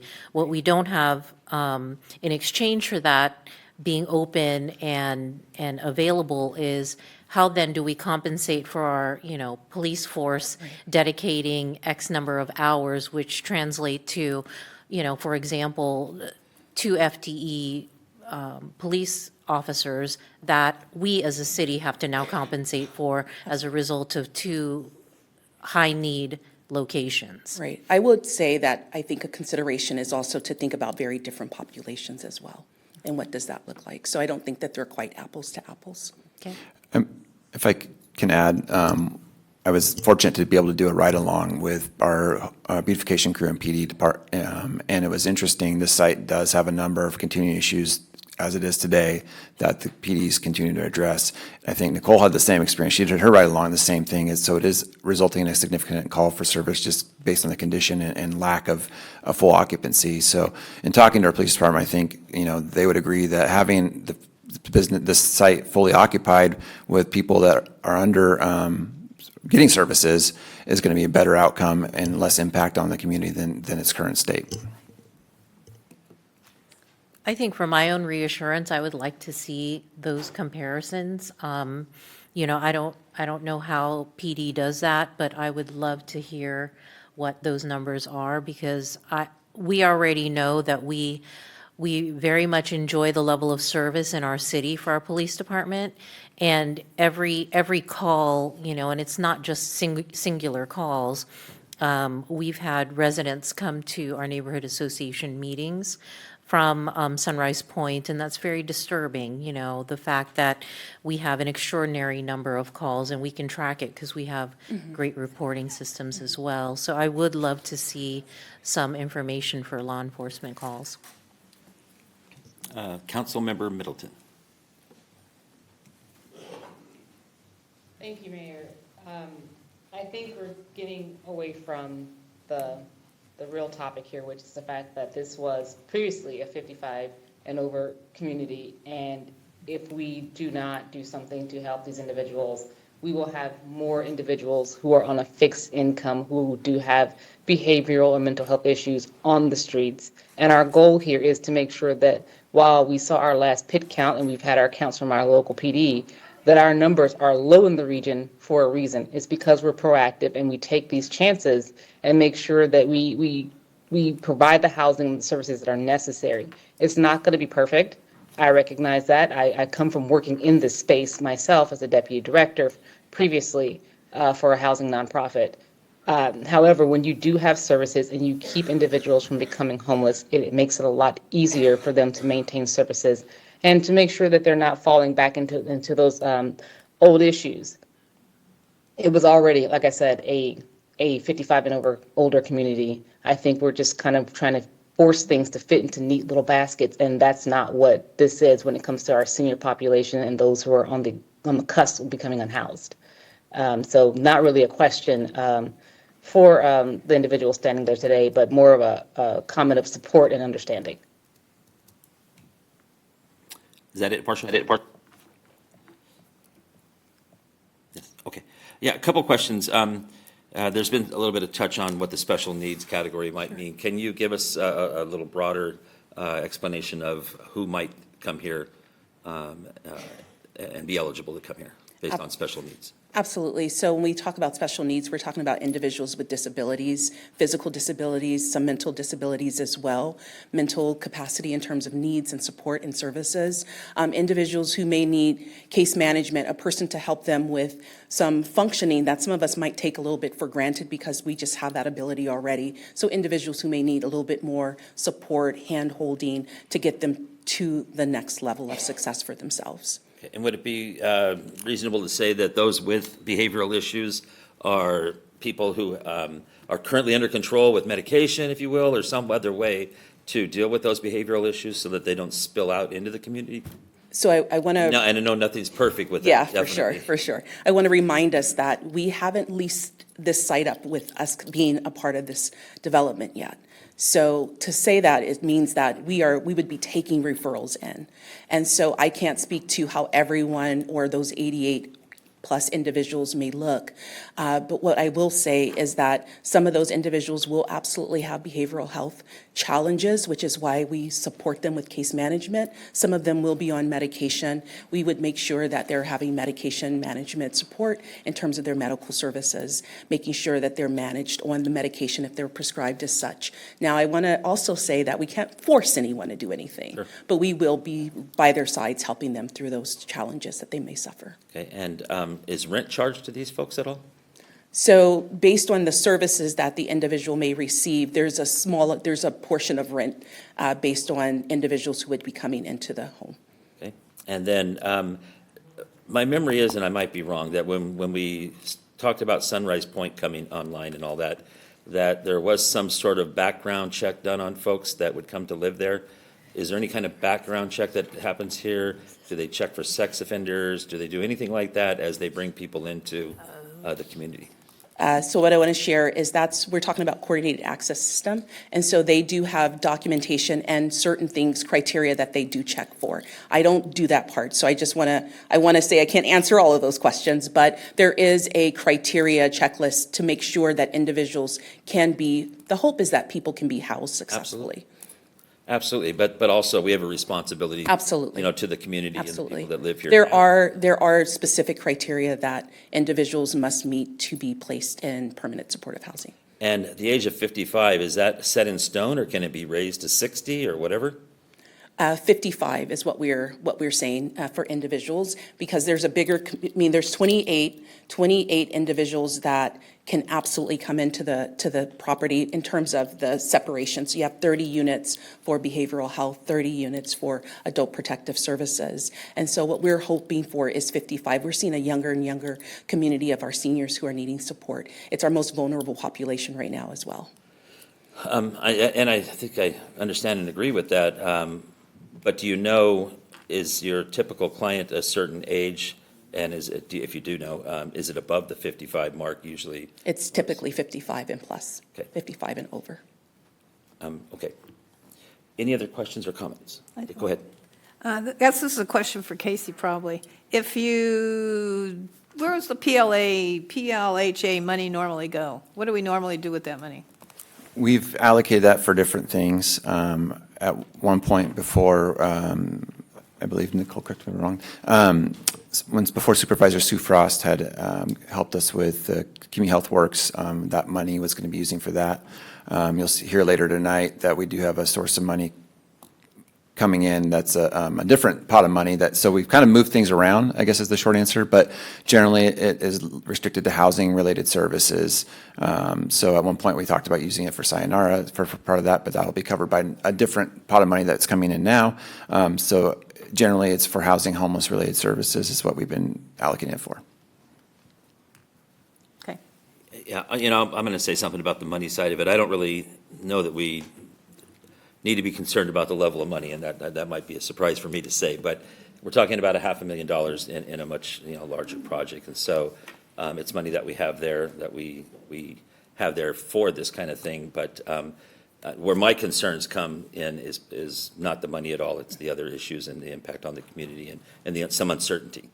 So that's where I'm at. Any other questions or comments? Okay, any motions?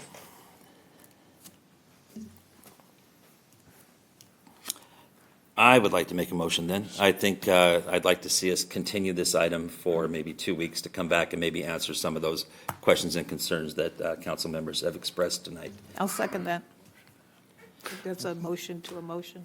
I don't know that we need a motion for that, but I agree with the mayor that we'll bring this item back in 2 weeks and expand on why the recommendation is As long as to Ryan fund thinks this we don't need a project. motion. Correct, no motions needed. Okay, all right, any other items, or excuse me, comments or questions? Okay, see you back in 2 weeks. Thank you for your time.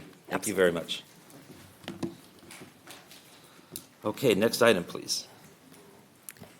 Next item is regular calendar, item number 10. The subject is County of Sacramento Animal Shelter Services Agreement. The recommendation is to adopt a resolution authorizing the city manager to execute an agreement with the County of Sacramento for animal shelter services.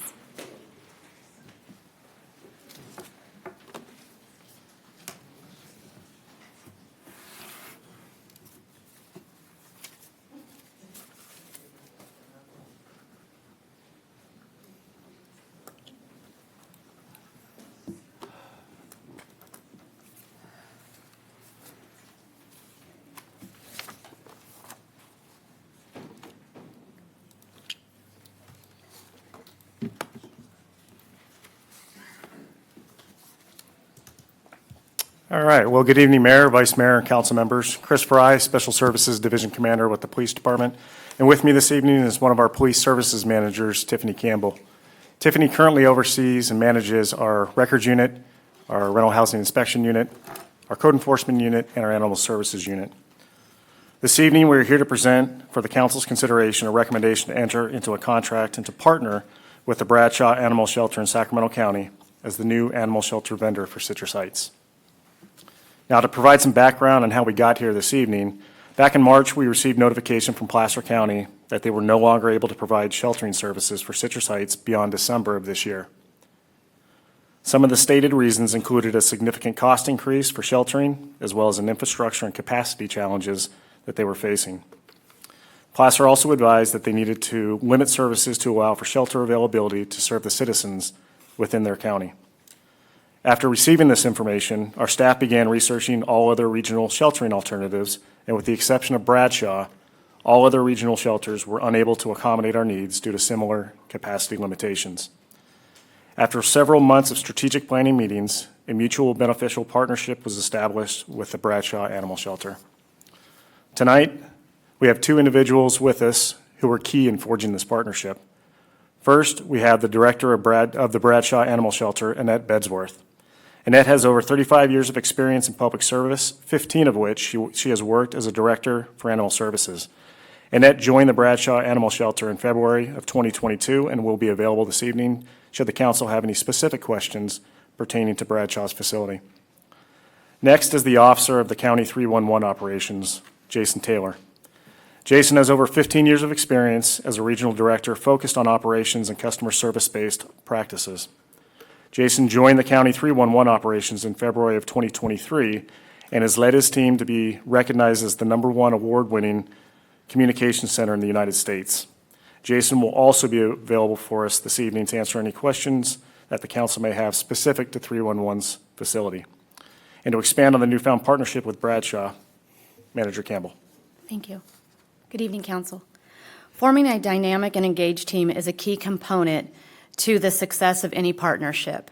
Staff found partnering with Bradshaw is mutually beneficial and in alignment with our city's long-term commitment to provide affordable and compassionate animal services to our residents. Partnering with Bradshaw is also in alignment with our city's strategic planning goal to preserve and enhance public safety. This partnership supports local pet reunification, responsible pet ownership, licensing and microchipping, education to reduce overpopulation, pet wellness to prevent behavioral problems, and community outreach and engagement.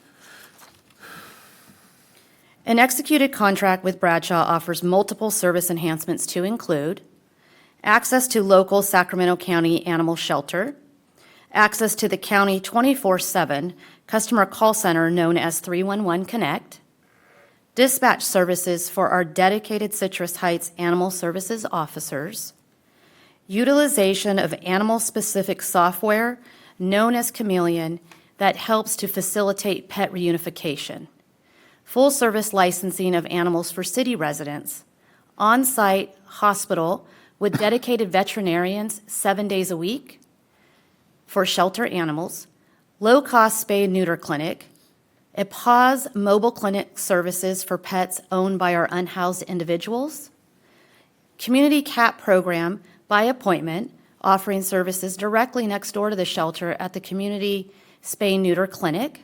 It offers access to our fundraiser events and participation for our community volunteers, as well as our officers.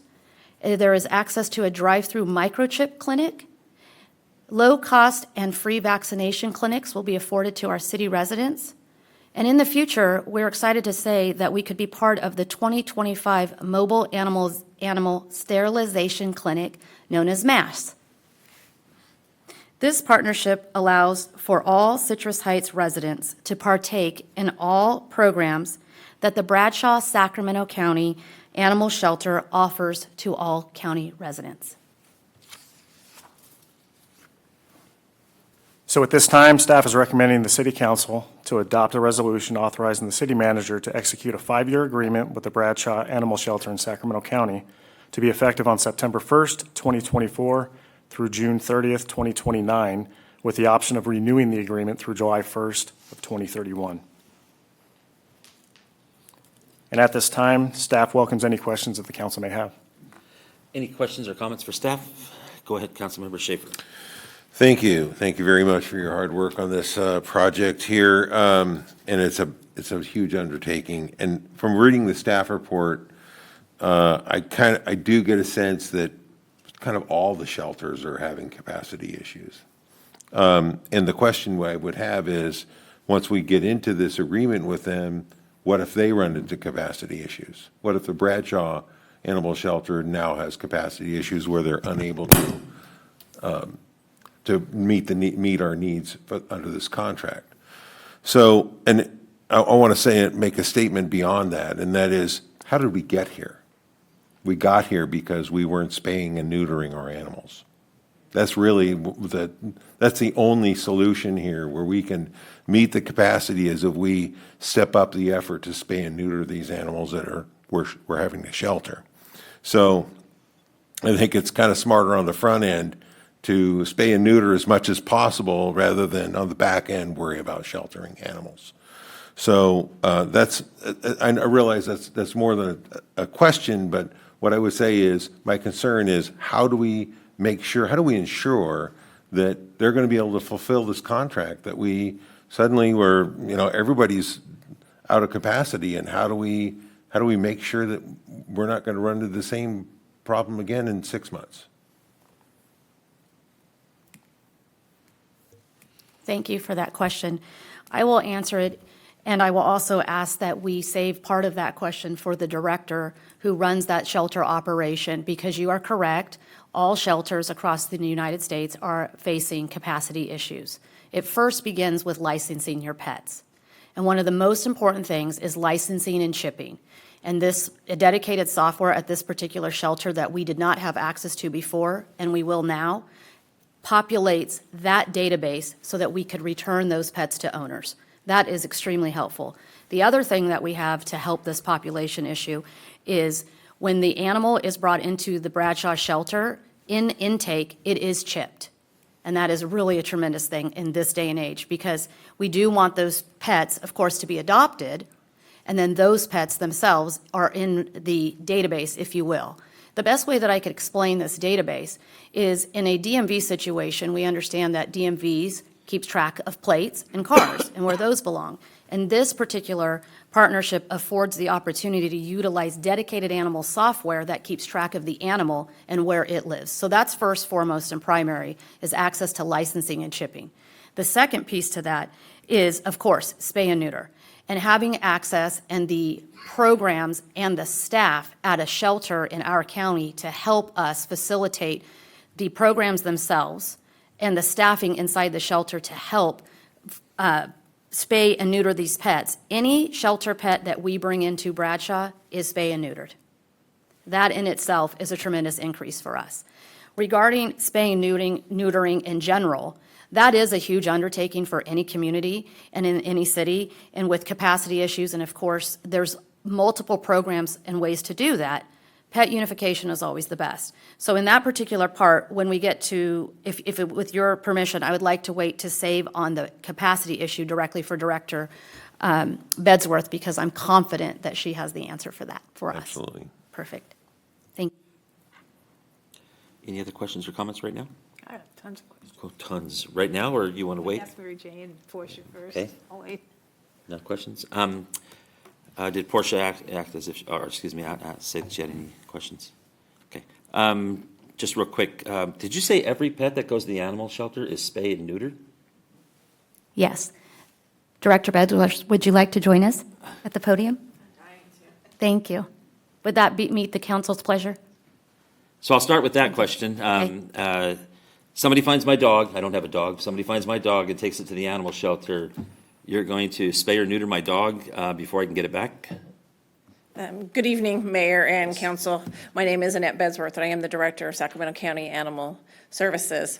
So a couple things. It is required by law that any animal that we adopt out has to be spayed or neutered. But if you reunite me. But if you bring in your Fluffy gets Or you lost. find my Fluffy and I come in to get Fluffy. And you get Fluffy, we do offer you a bargain deal. For $50, you can get your animal back. We just want it spayed or neutered before it leaves. Okay, I just wanted to make sure.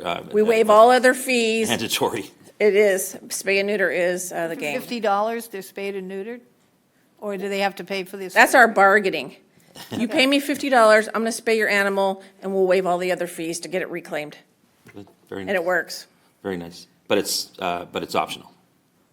It's optional, but money talks. Yes. People don't want to It's a pay great deal. hundreds No, of I'm not dollars. It disputing is. that. It's a great If you deal. don't get it spayed, then the bill is huge. Yeah, and then before I maybe have you say a few words, let me ask about this part. It's a 5-year agreement. We're hoping to do some things maybe here locally someday soon. Is there an opt-out before the 5 years if we decide to opt out? Yes, if the city decides to opt out within the 5 years, they can absolutely do so without penalty. Okay, very good. Okay. Yes. Okay, kind of good. if you're going to go before, I have a Yes. couple, just let me ask a couple of questions that are, okay. So there's one on our page, oh, geez. 3 of our staff report. This is probably a question for us. Sorry. Okay, one on page 3 of our staff report. It says, "This program offers appointments on a first-come, first-served basis, allowing community members to receive service for 2 cats per person monthly." So that means in a year, I can bring in 24 kitties? Me? Or does that mean? Yes, those are for community Does that mean all the cats. city? Does that mean all the city? Those are for the community cats, otherwise known as TNR. Oh, okay, okay, that's your TNR cat, okay. And those are free. Okay, so then I have some other questions. Geez, I got a list. Thank you. Let me move over here. So when people adopt an animal Yes. from Citrus Heights, do you keep that adoption fee? And Yes, we do. And you keep all the fees. When people are. It doesn't recoup the amount of money that is put into the animal, especially for the spay and neuter surgery. Okay, so what fees do you get from our residents that we get back? So licensing, you give us back? Dog licensing. 100%? 100%. So does that mean we're eliminating sending our licenses to Texas? We don't license in Texas anymore? It goes back that? We are working through that process now, but ultimately, yes, the licensing will be going through the Bradshaw shelter using that dedicated software that we're speaking about. Okay. So all that information will go into that, and specifically, we can accept that Right, over the you counter. transfer the data to the database. Exactly. So do our animal control officers have direct access to that database, or do they have to go to the Bradshaw and say, I need to? Oh, no, it is web-based, and they absolutely have access, as Okay. well as staff such as myself and the commander, and others that need that to track animal numbers, which is very important. Okay, and then I saw that we have 2 dedicated officers. Is those our officers, or those ours plus 2 more? We still have our same dedicated animal services So we don't staff. get 2 new ones? No, not at this time. But thank you. Would have been nice. All right, wait a minute. As she does her thing, I'll look up some more of my questions. Sure. Okay, go ahead. I think the important question that I'd like to address really tonight, because I've heard it from everybody, is spay and neuter, right? And you can call me Mrs. Bob Barker, because I'm definitely an advocate of spay and neuter. If you're as old as I am, you know who I'm referring to. But spay and neuter is the hottest topic, and I'm not going to just say Sacramento County. It's everywhere in directors. Spay and neuter is the hottest topic everywhere. And it's not about resources. You can quote me on that right now. It's not about resources. I have a 7-digit contract for spay and neuter services. It's about capacity, spay and neuter capacity. We cannot find capacity. We're all fighting for those slots. And some of the things that we've discovered is we have group meetings. So I've had a recent meeting with Elk Grove Animal Services, SAC SPCA, Sacramento City, and Placer, and we're all struggling with the capacity for spay and neuter. It's not about money right now. It truly is not.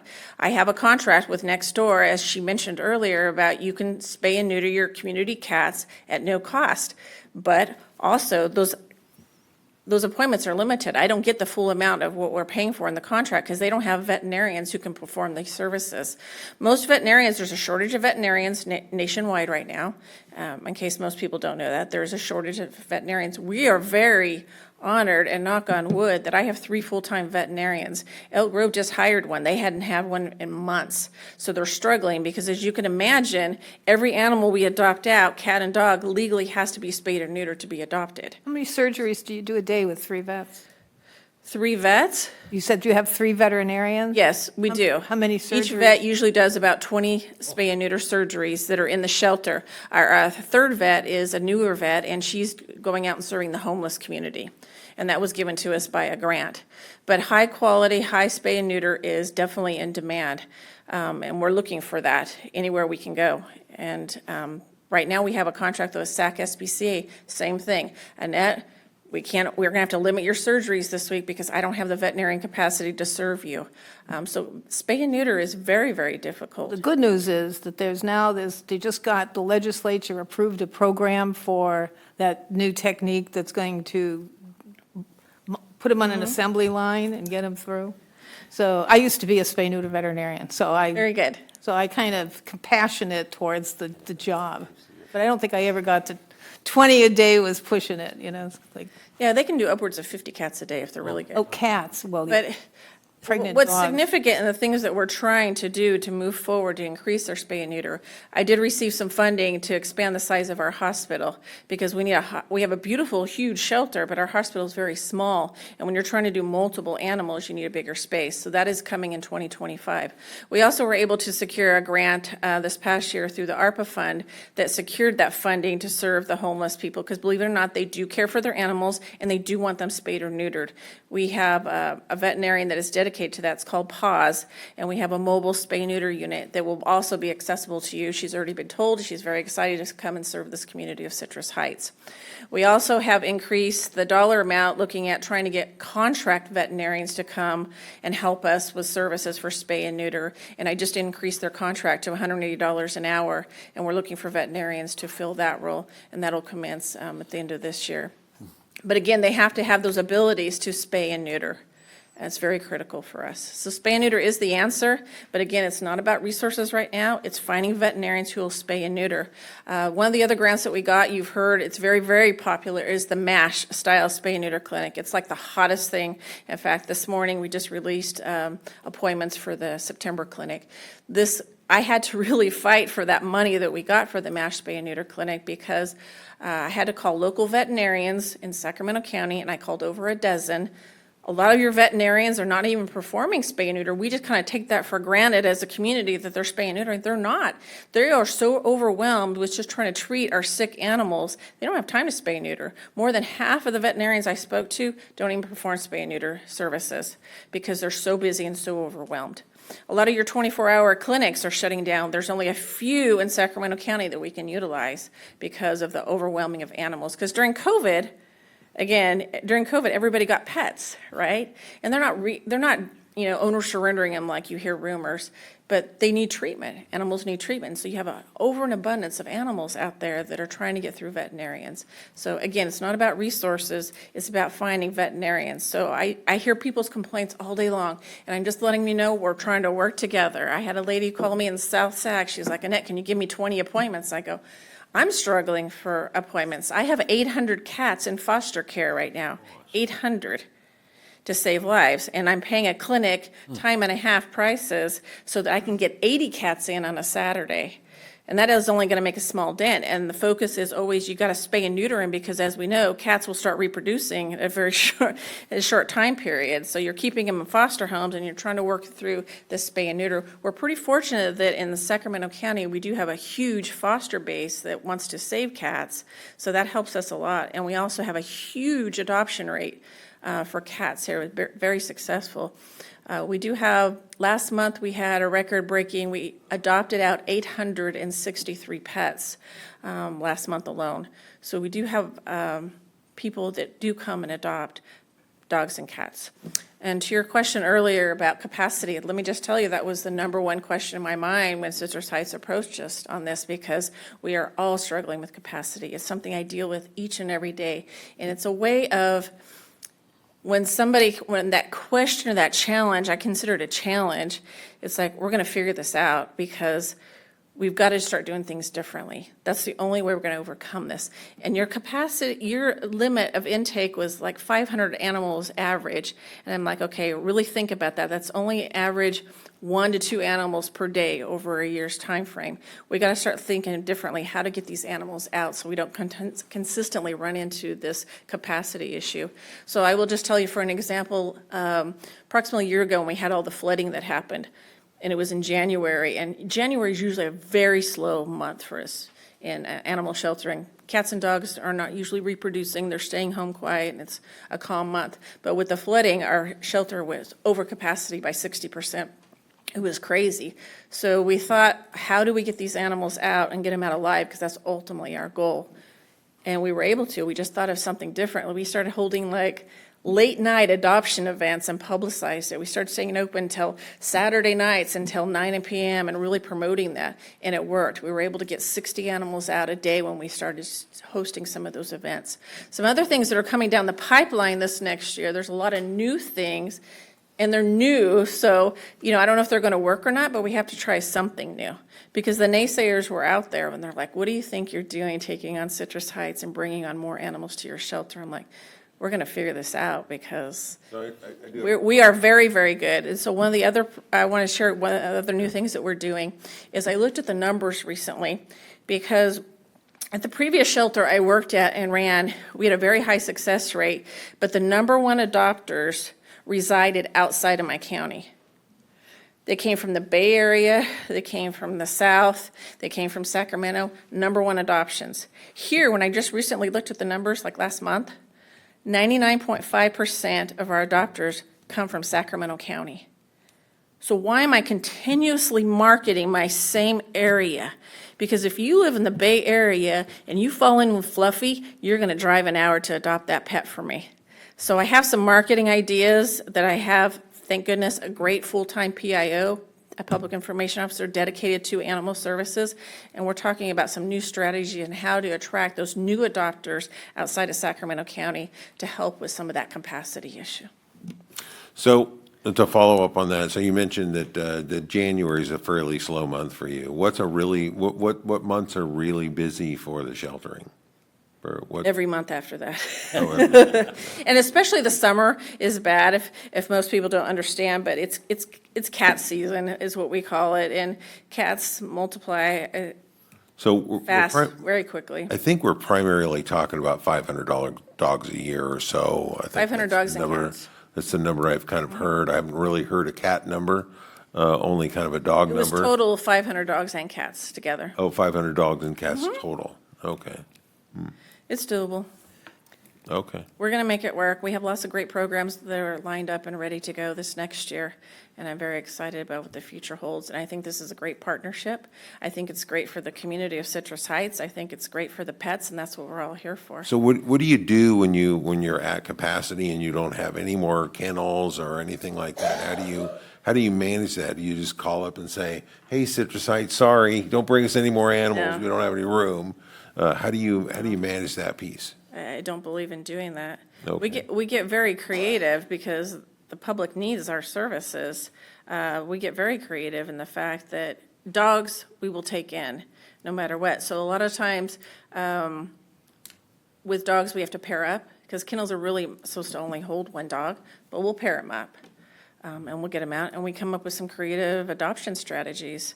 And this the community that we serve seems to respond to us. So you're on a campaign recently to clear the shelter, correct? Yes. Was that you? That was your facility? It's, and that's again another strategy because we're fortunate that we are in Sacramento County. So any given day of the week, CBS, NBC, Telemundo, they all want us available. So we're trying to make ourselves available. We had Telemundo out there today doing live TV. So we were on TV today at 5 and then again tonight at 11.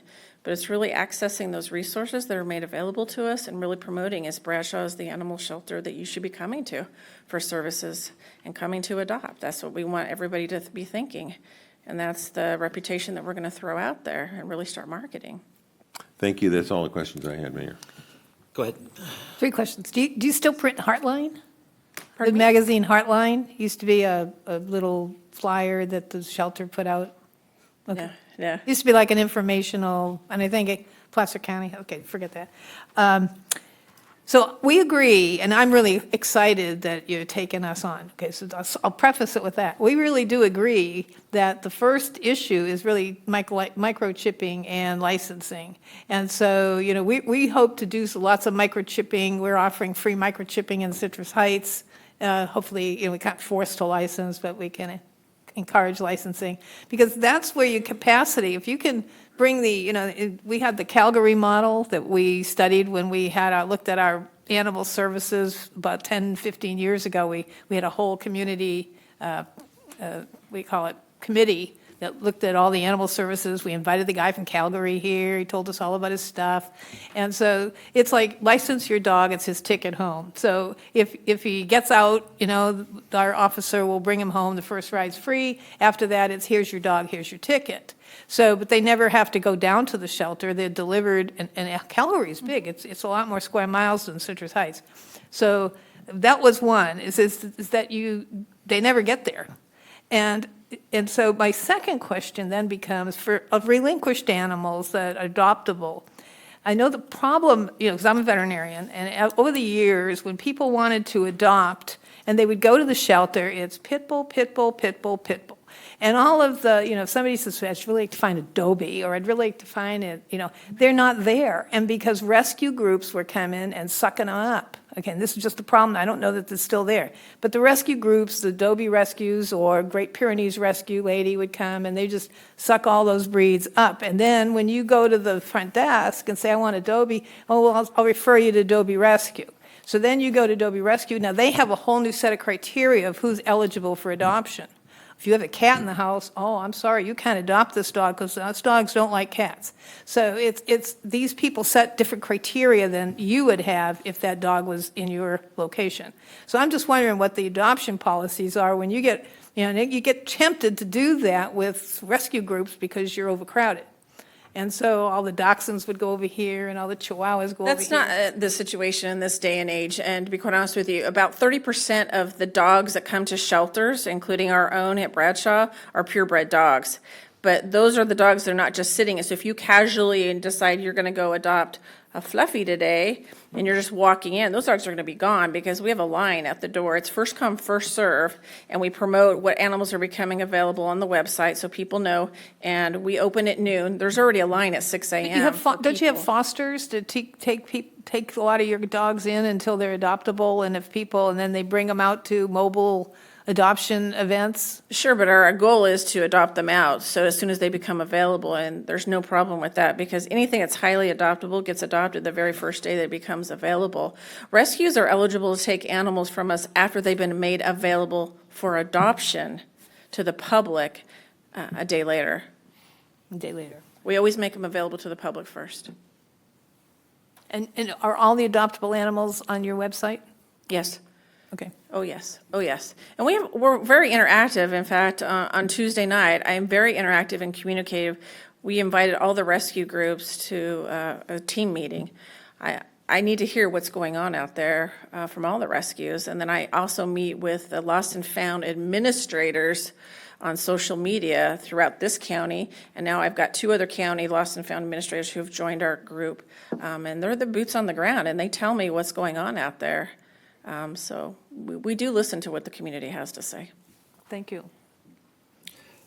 Just a question on the licensing. I think it was mentioned, but I just want to clarify. If I want to license my animal, can I do that in Citrus Heights, or do I have to go to Bradshaw? You absolutely can do that in Citrus Heights. Excellent. And it can ship here too?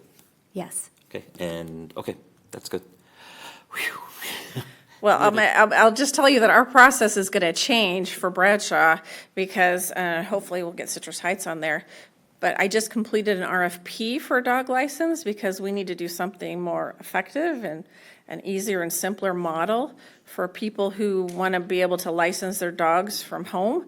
And so that process is up and coming. I'm waiting for the award to pass through its time frame, and then we'll formally announce it. But what we had done an RFP for was for people to be able to license their dog from home, or they can call over the phone and make their payment and take care of everything at home. But they still have the option, obviously, if they want to come to the shelter. Do you find that when we limit the number of animals that someone can own, that it deters licensing? Like when I campaigned, I knocked on a door that had 5 dogs in the window. So it's kind of... I don't honor that. You don't honor it? No, I don't. I don't. If the city has... If you have 6 animals and you're able to care for them and spay and neuter for them, I'm not going to come confiscate your animals. I mean, I think, okay. As long as you're taking care Well, of it's them. like children. there's You no can have cruelty. one child and be Exactly. not a good parent. You can have Right. 15 and be terrific. So. Right. Okay, anything else, ma'am? Any other questions for Any me? other questions or comments? Mary Jane. And if not, I guess we'll return back to the item and any motions.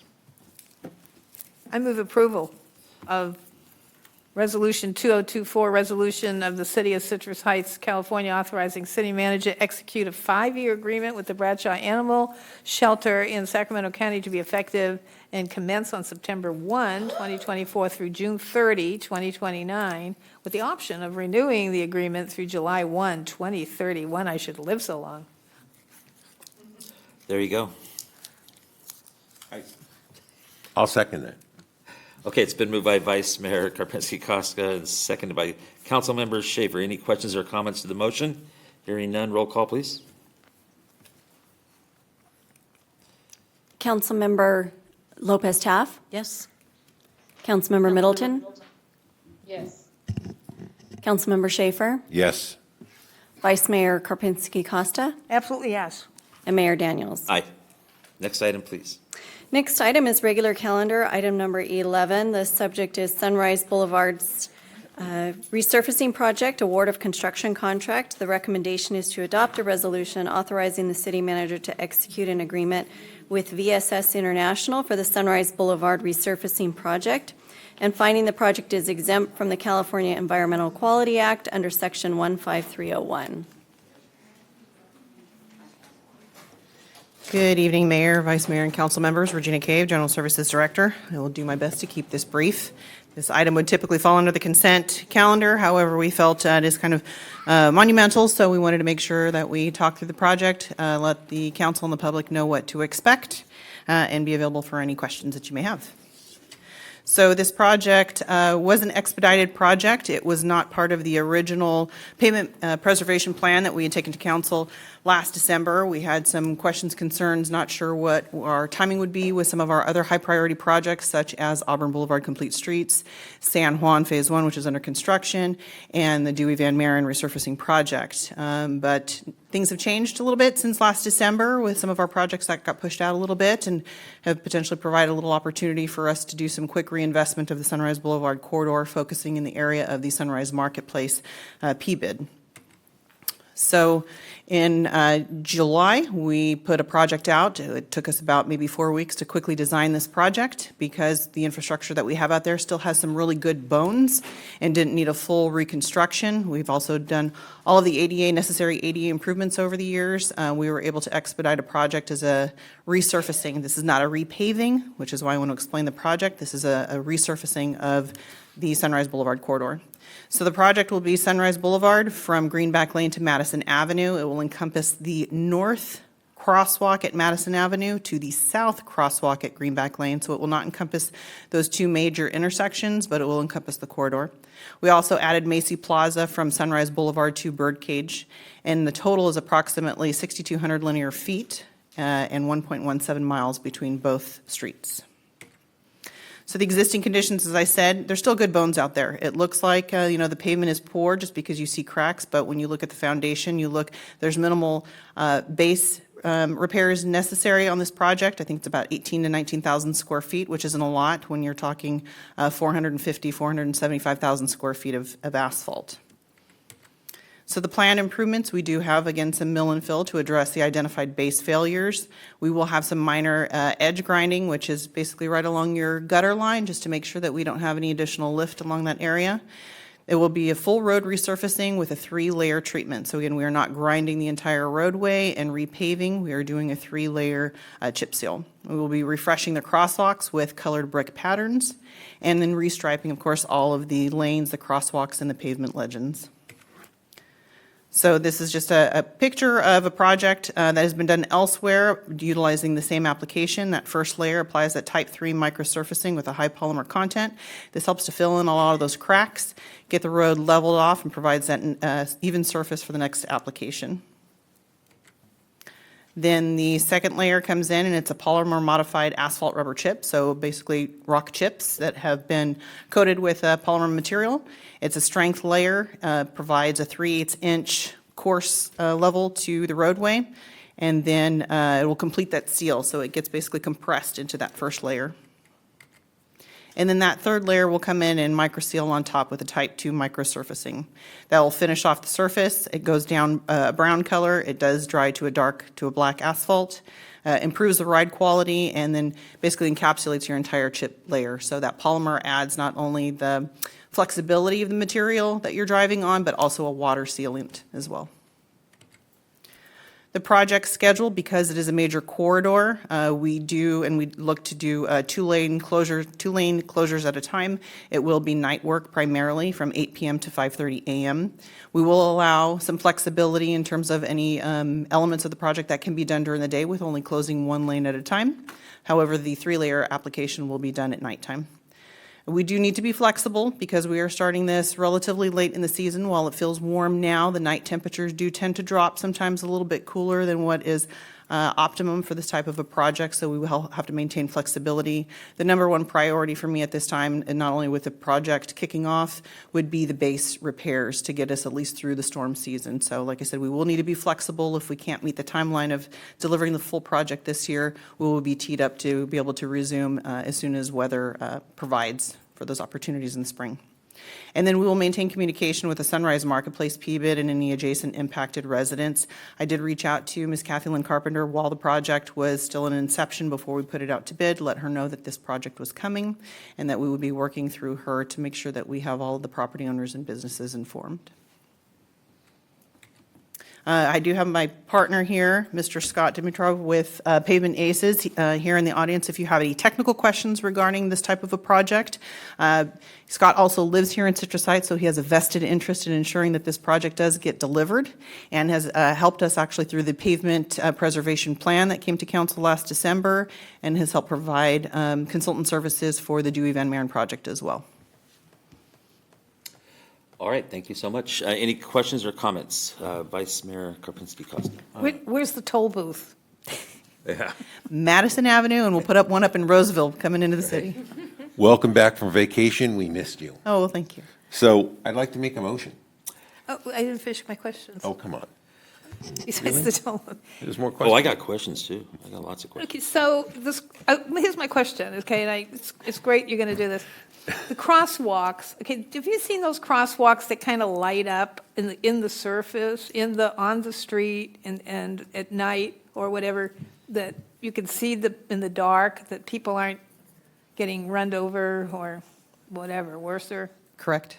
So have you seen those? They light up, they're right in the ground. Mm-hmm.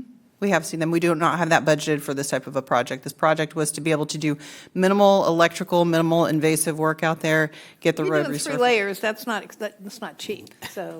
It's a lot cheaper than a typical repaving project. And because a repaving project would require all of the asphalt to be ground and affect the loops, the detection loops at all the traffic signals, the signalized intersections, it would be very costly to replace those, and it's very difficult to find contractors. Or we would have to upgrade each of those intersections to a camera detection system, which is also costly and does take a long time. We were hoping to get this project expedited this year, but to your point, those are items that we can look in the future when we go back out to Sunrise to look at other things like the palm tree We see them lights. at conferences, and they're really cool. Yeah. And it does save pedestrian lives. And we're hoping that the crosswalks, when we come out there with this process to repaint them, it'll be a heated material that they will apply to those crosswalks to make them bright red again. That will improve the visibility as well as with the restriping of those crosswalks. Okay. I'm sorry I had to step out. You might have said this. You have the projected dates for start and finish. As soon as contract is awarded this evening, we are actually already starting with the contractor to get a pre-con meeting scheduled by next week. He's already reached out to me regarding the mill and fill, so we're looking to get this expedited basically into September. And if the issue of weather comes into play because of the cooler nights that are coming up, which is wonderful, is it possible to switch from night work to maybe some weekend day work if just to get it done? I'd hate to see it started and not get finished. Yeah, we could entertain that.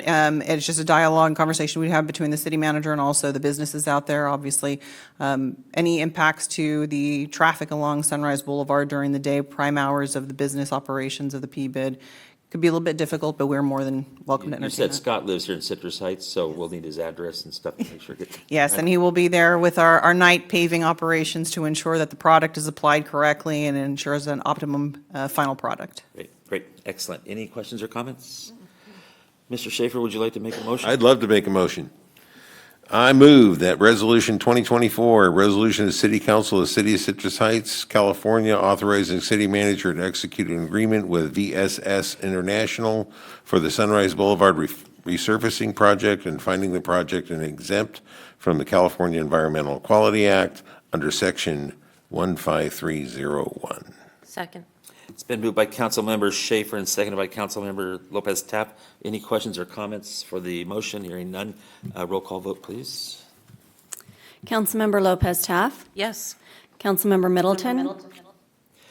Yes. Councilmember Schaefer. Yes. Vice Mayor Karpinski Costa. Yes. And Mayor Daniels. Aye. Next item, please. Next item is department reports, and we have a brief department report from the Administrative Services Department. I'm just gonna come up here real quick because I'm not gonna take too much of your time. Good evening, Mayor, Vice Mayor, and council members. Susan Talwar here, Administrative Services Director. And hot off the press, on behalf of ASD Finance Division, I wanted to bring to your attention, we have our budget in brief, which is the mini version of the budget book. We even have the QR code here if you wanted to take a deeper dive into our budget book, but just wanted to make that quick announcement. Thank you so much. Very nice. Did you put some of these in the back for our There are wonderful- some back there, Okay, great. yes. So I advise people that want, look for our budget brief on your way out the door. Susan did a great job on it. Susan, I want to thank you for Definitely team effort. publishing this because I've been carrying around our budget in my bag, and this is so much easier to carry around. Thank Well, you. it certainly was a team effort. Thank you. Thank you very much. Okay, next item, please. Next item is city manager items. Good evening, Mayor, members of the council, Ash Finney, your city manager. Just a few brief updates, but first I want to acknowledge some of the great work that's happening. We just heard about the budget in brief, really well-done document. It keeps getting better and better as the way that we're disseminating information about our fiscal position and our budget to the community. So thank you for everyone that was involved in that, our Administrative Services Director and her team, as well as comms and others that participated. And then also, just Director Cave, this last item, I mean, resurfacing Sunrise Boulevard before incorporation, before that was really touched. So that's going to be something that's going to be really impactful for the community and also our ability to attract businesses here. So really appreciate all her good work and the work of her team that's been involved with that. But I know that that's something that she personally put a lot of time into and a lot of gratitude towards her for that. Well, let's see, we've got a couple of slides here. And I think on the first one, there was something that was spoken to earlier. The city of Citrus Heights is established as a pro-housing community. There was a resolution that city council adopted around that. And when you are a pro-housing community, sometimes you get rewarded for that. And this is one of those cases. So the HCD, Housing and Community Development Department from the state, granted $960,000 to the city. It was a competitive program. Director Kempenar, as well as our Housing and Human Services Coordinator, Nicole Piva, and our Senior Planner, Ali Bermudez, worked hard to put in for this money, put in for it last year, and we were just on the cusp, and this year put in for it, learning from last year, and we were able to get this award. So kudos to them for that. And this is something that we're going to propose to put forward towards the replacement housing for our obligation to replace the Sayonara Drive housing. When are they going to start the project? We'll have an update on that at a later No day yet. So. Another terrific item, the American Public Works Association recognized Arcade Cripple Creek Trail as Project of the Year. So it's a fantastic award. That ceremony was on Friday of last week. You can see there's a brochure as well as a plaque that recognizes Citrus Heights as Project of the Year for Arcade Cripple Creek Trail. Our city engineer, Leslie Bloomquist, had a fantastic speech. She was the best speaker of the day there, of all the awardees, and really represented the city well. And you can see members of our team that were involved with that project were present at that meeting. They even let me come. And so that was fantastic. There's also so many that weren't in that picture that do the hard work every day to help make projects like that possible. So a lot of gratitude on that. It's something to be very proud of, and just appreciate our city engineer, Leslie Bloomquist's work on that, as well as so many others. There is a speaking engagement that I'll be at next week, so if anyone would like to come to the Citrus Heights Chamber luncheon, there's tickets available. It's August 20th of next week, and so I'll be speaking on some matters that are important to the city. And then we also have some other items here, some save-the-date items. On August 22nd, we have the Citrus Heights Chamber elected officials reception that they do every year. That'll be here at City Hall from 5 to 7. The Veterans Community Center of Citrus Heights over on Sylvan Road is having their annual Hawaiian Luau. It's really a fantastic event and one of their primary fundraisers. That'll be on Saturday, August 24th. From 5 to 9. I know many members of the city council will be there. And then we had a invite, and it's really the entire community's invited, but we had Travis Miller, the athletic director over at Mesa, invite the city council staff and the entire community to the community night football game at Mesa Do we Verde. need tickets for that? Do we need tickets or just go? If you want to respond to the invite, we'll make sure that we get some tickets available. Oh, okay. Yeah, but it's a ticketed event, so members of the community, it's a great way to support the athletic program by attending. And then Saturday, September 14th, you heard about this earlier in public comment when Mr. Stone spoke. American Legion is having one of their big fundraisers. It's a Battle of the Bands. City of Citrus Heights is a stage sponsor. And that will be at the historic Rush House from 11 to 3. So lots of things happening here in the city. And that concludes my updates. Thank you very much, sir. Next item, please. Next item is items requested by council members or future agenda items. Anybody? I have one. Go ahead. And if we could get a second to do a letter of support for Prop 36, the retail. I second. All right. And if you copy Folsom's, Folsom has one, they passed, so all we got to do is ask them to send it to you. I just have a quick comment with regard to the public comment, and somebody wanted to talk about homeless issues. I think they, if they're watching this or they're paying attention, need something a little more specific than just homeless. Okay. Anybody else? Next item, please. And there are no further items. Okay, with that, we are, One more thing. go ahead, Jane, I'm sorry. Are you guys aware that our new postmaster is having his big induction ceremony on the day you're giving your speech to the lunch? So I'm going to go to watch the new guy get sworn in. Actually, he's been there, but now his mom can come and watch. So he scheduled it so when she was available. So I'm going to be there. I'm sorry I can't go to your little speech. If Little. anybody else wants to go see Said the little. postman. My post lady, she calls herself my mail ma'am. She's my mailman. That's great. All right, if nothing else, we're adjourned.